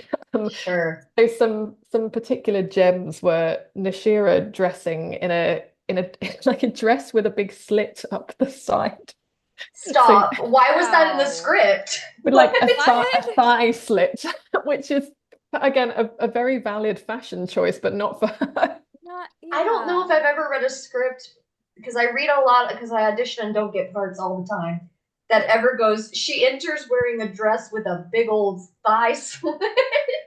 There was a whole, I think I think she was standing in front of some mirrors or something like that. I read it a long time ago, so it was very vague. But I could tell what the intention of that was clearly to inject some sex appeal. And that is, Yeah. it is so deeply not Nashira. She, like all of the refs, Yeah. she dresses very, uh, you know, covered up and up to the throat in just solid black. So there was that. There was a bit where Paige, she has like this tattoo that represents her dead mum or something like that. It was, oh, and she had red hair because she's Irish, you see. Okay, not, listen, I'm Irish and I don't, this isn't even real. Like, So, I think the population of redheads is higher in Ireland than most places, but not all Irish people are redheads. Correct. no, And I I'm, I very consciously did not want Paige to be a redhead for that reason. So there was just things like that where I could see it slipping out of my control quite quickly. And again, I'm full of praise for that screenwriter. I think she did sure. a phenomenal job at adapting it, and I could see why those decisions were made in terms of how Hollywood works. I just Yeah, didn't. I just felt that it wasn't going to work. And a lot of things, because it was a film rather than a TV show, a lot of very important things had to be cut. So, for example, there really wasn't a lot about Paige's Irish heritage, which is oh, so important in the first book and all of the books. So that would I could see what was going to happen there. A lot of important stuff was going to be ripped out of it just for yeah. time constraints. So then we moved on to pitching it as a TV show. And this was the Hmm. point at which I was prevailed upon to write a screenplay. And I said, look, I've never written a screenplay in my life, and I don't know if it's going to be my greatest strength because I like prose, I like describing things, and I like writing dialogue a lot. Yeah. But I like there's a reason that I chose to be a novelist rather than a screenwriter. Right. Um, and I ended up writing it, and I did enjoy it. I was able to kind of thread bits of the Pale Dreamer into it, and it ended with Paige being arrested, the pilot episode. And again, I flew with a producer to Hollywood, and again, I just saw the elements of Hollywoodization that were going to happen. So I had a meeting with a guy at a very big agency in Hollywood, and I remember him saying something like, "Yeah, well, I love the bit where they get to London. We love London. It's great." And I was like, "Yeah, yeah. I mean, it is. It's great. I live in London." But I had started the screenplay with Paige in Ireland with a flashback to her childhood in Ireland, where her father is taking her away from the farm in the middle of the night, Perfect. um, which is a very dramatic scene. And I thought it would be a good way to start it. But when the way the agent, was talking about it, he said, I don't really get the bit at the beginning in Ireland. And I was like, what do you mean? And he was like, well, I don't know. I didn't really get that. Like they were speaking Irish. And I was like, yeah, what? Sorry, I don't understand. And I think he hadn't really understood that Irish was a language. Yeah, no, this Oh sounds no. painfully Hollywood executive, I'll It tell you was a that. little, it was a little painful. Um, so then we had another screenwriter come on board and do a different screenplay, and then I just, for various reasons, felt that that didn't work either. So now we're back to square one, which is that it's not with anyone. I don't know. I like like to get all like, and I know that you also studied the golden age of Hollywood in university. I So did, yeah. yeah, that, love that. Uh, but like starting it with her background and ending it with the arrest is perfect. Like, I don't know Yeah. why you would want to change that. That's a I shame. think I There's, think maybe he thought Ireland wasn't commercial as a setting or something. I don't know, or not recognizable as a set. I was very confused by the whole thing, to be honest. But I'm yeah, and I confused. thought it was a strong opening. Hmm. But anyway, I don't know what I'm doing with screenwriting, so Well, he could. Yeah, it was a very strange I'll experience. drive down to Max today. I'll talk to the people. Like, it'll happen. I want yours though. I like the way that opened. I think that's great. Yeah. But like if you could partner with like a director, Mm. what is there any director that you particularly like? There's a lot of directors I like. I wonder if Guillermo del Toro would do well with the Bone season. I was hoping you Wow. would say that. Oh I'm a wait, big fan of him. I was worried you Oh. were gonna say Guy Ritchie. I'm not gonna lie. I was No. like, he would love I, to get a bunch of British people in suits. Don't give it to him. Don't do it. well, I was always devastated that Guillermo didn't end up doing The Hobbit, because Yeah. he was supposed to. But I mean, I'm not that I think Peter Jackson is brilliant as well. In fact, I have some artwork by the Weta workshop of the Bone season that I don't know if I'm No. allowed to share or not, and it's driving me Oh, crazy. Weta's incredible. Yeah, it's amazing. So yeah, I think Guillermo would be brilliant. I'd want someone who, I mean, I'd love a female director in theory. I think that would be great. Yeah, But if I was going to go with a guy, I'd go with Guillermo, I think. Yeah. absolutely. Yeah, I wouldn't, I don't know how I'd feel about a Greta Gerwig bone season. It Yeah, would It'd it, be be very it wholesome. it'd be a little girly pop in a way yeah, that, you know, Paige is painting Eliza's nails and is like, we yeah. just can't let people get away with this. All Yeah. women are important. Like, Yeah. yeah. There's so many ways you could do the bone season. So I could picture it being very different depending on which director you had. Correct. yeah. Mm. That is officially all my questions, guys. Hmm. Slay. Okay. So I'm always interested because being on social media and everything, a lot of authors have very different methods, I guess, to how they deal with social media. Some people use it strictly to say like new releases or, book news and stuff like that. You are obviously very active on Instagram in particular while still maintaining your very clear boundaries, which I think is really cool. Hmm. What is your motivation for remaining active on social media? And should more authors kind of follow that suit and lean a little bit more on book creators and content creators and stuff like that? Yeah, so I used to have more social media. So I was very, very active on Twitter when it was less of a hellhole. Yeah. Um, Hmm. I was on Twitter from about 2010 up to 2021. And at the beginning of Twitter, of my career, it was actually quite lovely. There was a really strong sense of community there. I actually made some of my author friends who are still some of my best friends today. Like I'm very close friends with Catherine Webber, who's the co-author of Twin Crowns, and we met on Twitter when she was still living in Hong Kong. And so some of my best friends I wouldn't have without Twitter. But there was a point at which Twitter it really badly started to affect me, to the point that it was actually almost warping my personality. I became extremely angry and irritable and on edge all the time. I feel like there was a period where it was very unpleasant to be an author on there, particularly during the there was a point in the Own Voices movement, which I think was a very good movement, and it had a very strong, good message at the core of it. But it started to become very difficult in terms of queerness because authors were being forced out of the closet. Yeah. And I was one of those authors who felt pressured to come out when I had not been ready to or had not particularly wanted to. I don't really think it's anyone's business what my sexuality is. So I was always, I never really got over having to do that. And I think that was part of, it wasn't the only reason I left Twitter, but it was a point at which my relationship started to sour with Yeah. Twitter. And again, I do emphasize that I think the Own Voices movement as a whole was very important, but for that particular aspect of it, I know a lot of authors had a difficult time with that, like Becky Albertalli has spoken about it, and numerous other authors. Um, and it just became a very unpleasant place. It felt like I was swimming in just this toxic environment constantly, but I was also addicted to it.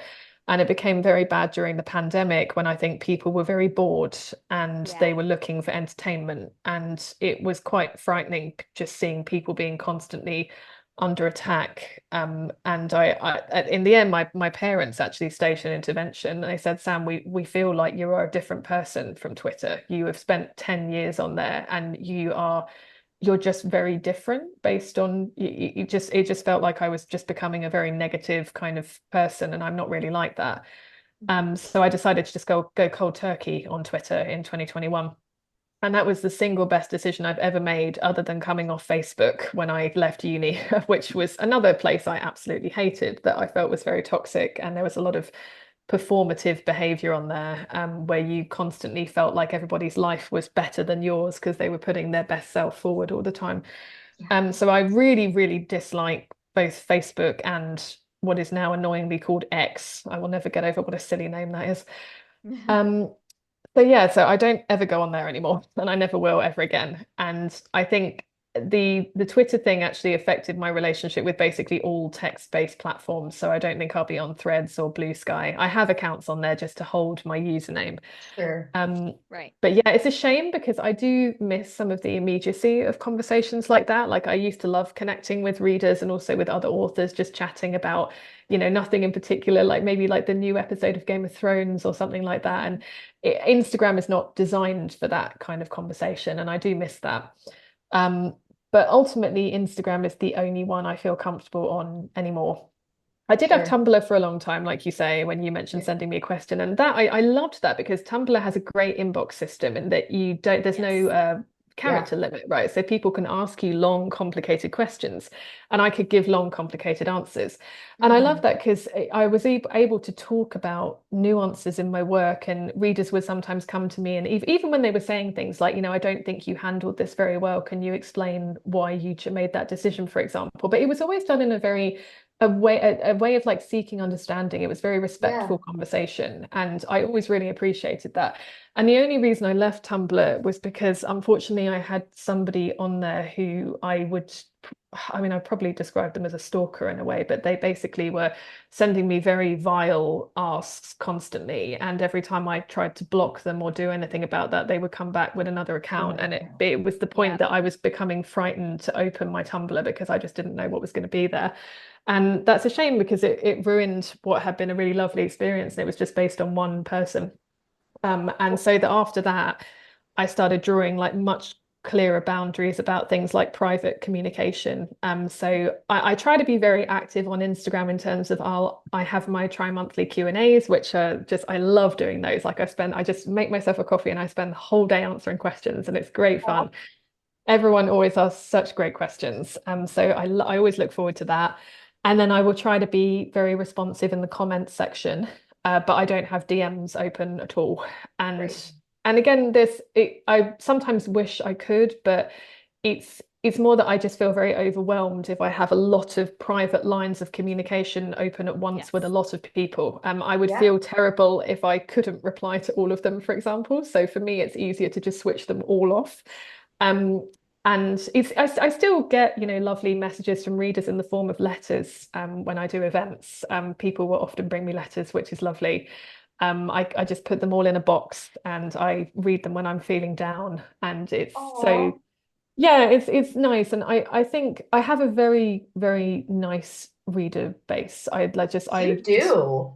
yeah, everyone is very kind, very like I said, I get great thoughtful questions, and this is one of the reasons why I love the podcast so much because all of the things you were discussing, I was just like, wow, they're just reading it in such a smart, wonderful way. It's like exactly how I wanted it to be read. Samantha thinks we're smart.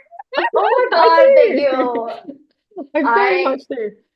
we were Um, like joking the first time you like mentioned it on your Instagram that I can't remember if it was Kayla or Steph, but they're like, I didn't want to be perceived. I It's didn't always know I Kayla. was It's being always perceived. me. Yeah, It's Yeah, always Kayla. me. Well, yeah. I don't always engage with it's risky as an author because when people tag you in things, it could be a bad review, and then you think about it for Yes. the rest of your life. Right. Yeah. Yeah. And I do sometimes read reviews. It depends on how I'm feeling and the context. But I actually love podcasts. It's for me, it's slightly different from reading a review because you can actually hear the person's voice, and I just think that's great. And if someone tags me in a podcast, then I usually will listen to it. And like I said, it was just so great to see like these long discussions of the Bone Season books, especially because they're my slightly less known series. I'm much more known for the Roots of Chaos books, just because I was very fortunate that they blew up on TikTok. Mm, And Bone Season's almost like my slightly overshadowed child, Yeah. which has been there for longer, but it's less. I think if you say Samantha Shannon to the average reader, they'll probably think of the Priory of the Orange Tree before they think of the Bone Season. uh-huh. And it's been really lovely since the author's preferred text to see so many more people getting on board with reading it. And Yeah. it's so exciting for me because I like I say, I love this series. It's such a passion project for me. Which is why I was so grateful for your read along, Izzy, because it gave me the sort of I loved your little starter kit you did. Like that was really helpful with introducing people to the series. I'm not a talented person when it comes to making graphics and stuff myself, so I appreciate that. I felt so bad because you like reposted it and I was like, that one picture is not centered and it's gonna sit there. Oh, it's much better than anything I should do, don't worry. I I'm glad. I'm glad. It is such a vital series to me. When my husband noticed me start to tear through the books during the pandemic, he actually saw that I was using a receipt as a bookmark and didn't like it, and he made me this. Oh, He Aw. designed it himself. There's even like the Spiritist Club oh, logo in font, and then he it's so did this thing lovely. on the back. Oh, that's adorable. And that was what inspired me to do like a digital kit and the wallpaper and the checklist and stuff. And I was like, that was really fun when he made me that bookmark. Like, Yeah, what a uh, keeper. That's cute. he is literally. It's so funny you mentioned that when you turned like when you're 19, you were like, my idea of romance has changed. Yeah. Before him, I was very much into like the toxic possessive guy, and then I met this 6'4" nerd who is very gentle and makes me bookmarks. And I love that. And if he ever suddenly turns on me, I'm going to remember the bookmark thing and be like, no, you would betray me. It's not a long con, guys. What So a it's your con. music box. Yeah, the bookmarks are my music. I have a whole T10 of bookmarks he's made me. Yeah. And it is just such a lovely reader base. I remember one of my proudest moments as an author. I almost felt like a proud mum was when we have a festival in the UK called YALC, which is the Young Adult Literature Convention, and they would sometimes invite adult authors just to join in. So I went there for quite a few years, and I remember one time they had these guys who were kind of keeping the lines in order and making sure that everyone was in the queue waiting for authors to get their books signed. And one of them came up to me and said, "Do you know your readers?" And I was like, "Oh my God, what is he about to say?" And he said, "They're so lovely. Like, what lovely people." And I said, I know, aren't they? Just they are lovely. They Um, are. yeah, so I'm really happy that that as far as I'm aware, the spaces in which my readers come together feel very positive, and that's something I feel really proud of and really happy with.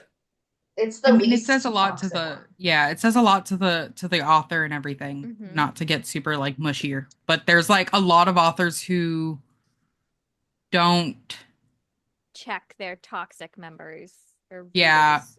or also just like they create an environment where it feels as though that sort of behavior is welcomed. Mm.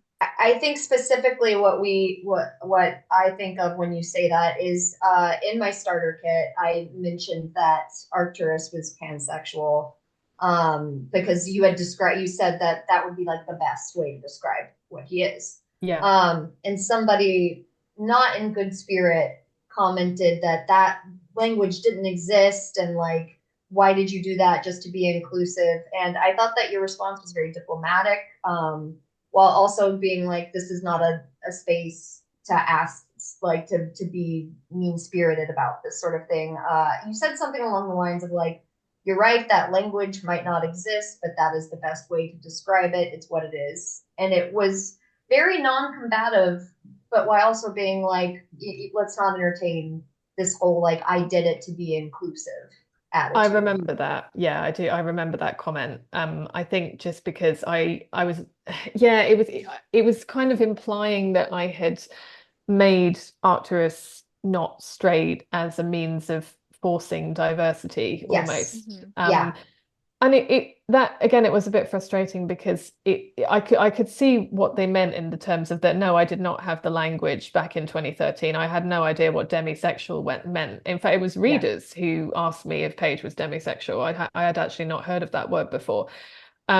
So it would obviously be wrong of me to say that from the beginning I set out to make Paige demisexual because I didn't know that that was a thing. It was not Sure. something I knew about.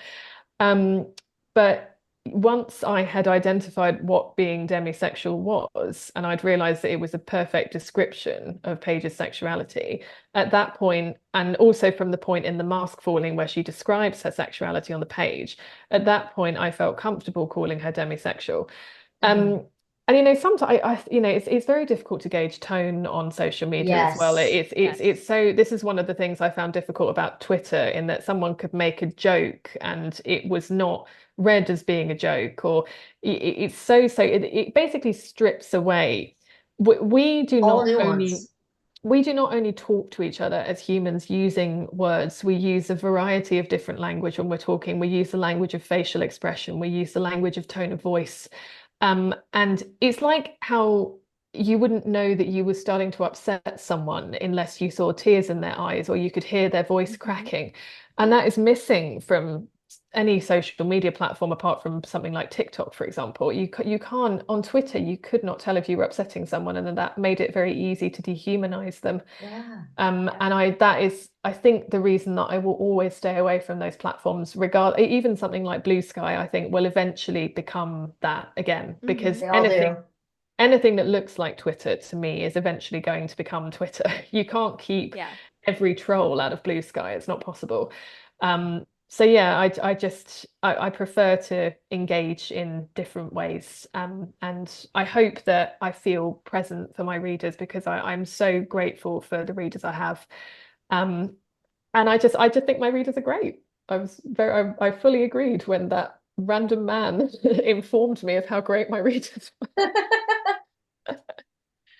Well, the last thing I want to say is just like we were talking about, literature, dystopian literature feels very cathartic right now for some of us. Mhm. Um, Especially with characters like Paige and Arcturus who embody resilience and empathy that is increasingly exhausting to maintain.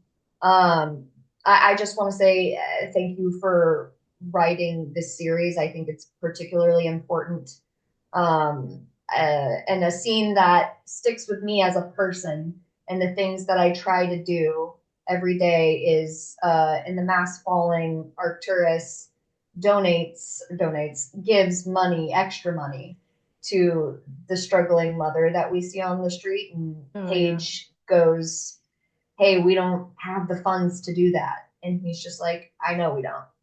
Um, and that attitude is something I think about that scene, as weird and hokey as it seems, every single day. I think that's the only way that we can keep going, is this sort of attitude of like, yeah, I know I need it, but so do Mhm. other people. So yeah, just thank you for that scene, and thank you for all the scenes that you've written. They're great. Thank you so much for reading them. I would not be able to keep writing without all of you. Yeah, I'm going mushy now. It's such a it was my dream to be an author, and I just feel so happy to be doing this job and to be getting to tell stories, and I couldn't do that without my readers. So thank you. Oh, Steph. We're fine. You're fine. Tears don't know Yeah. Nope, nothing like that. Uh-oh. Before we kind of sign off, is there anything you would want to share that we haven't already gone over? I Yeah. know we, Yeah. went over a Plug. plethora. I want Anything that's coming up that you would like to plug in? Obviously, The Dark Mirror is coming out by the time this is out. It will already have been out. There's a tour to, happening. There's a yes, tour. I probably should do that, shouldn't I? Yeah.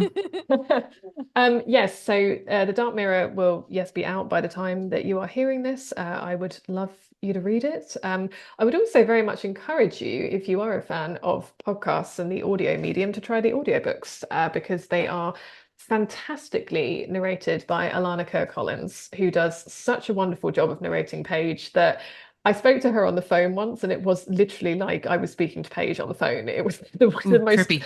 yeah, and she's done all of the revised audiobooks, which she's made them even better. And she gets Paige so well. They're very, very well done. After that, yes, I am on tour for The Dark Mirror. I am touring in the UK and Ireland and the US and the one Canadian stop they always give me. It's always called the US and Canada tour, but then there's just the one Canadian Mm. stop. Oh, poor Canada. One day I'll do two or three there.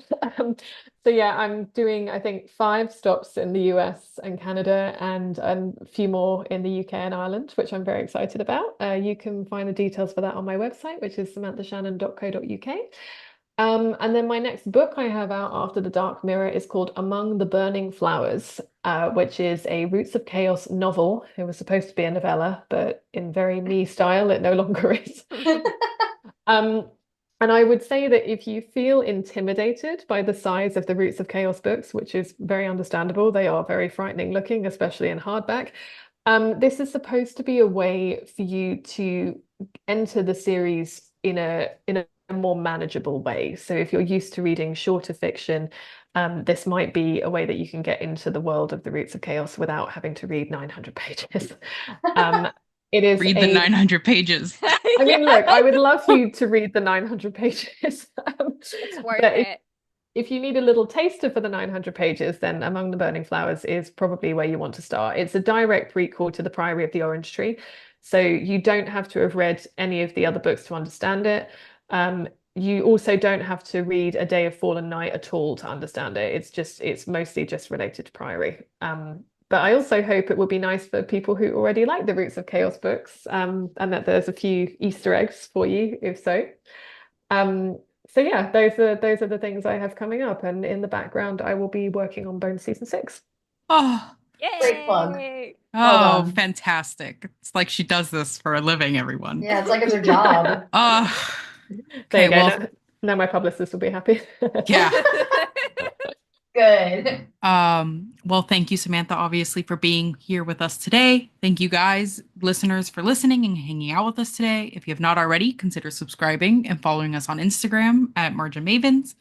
And as always, remember that you are loved and that we appreciate you, and have a good rest of your day.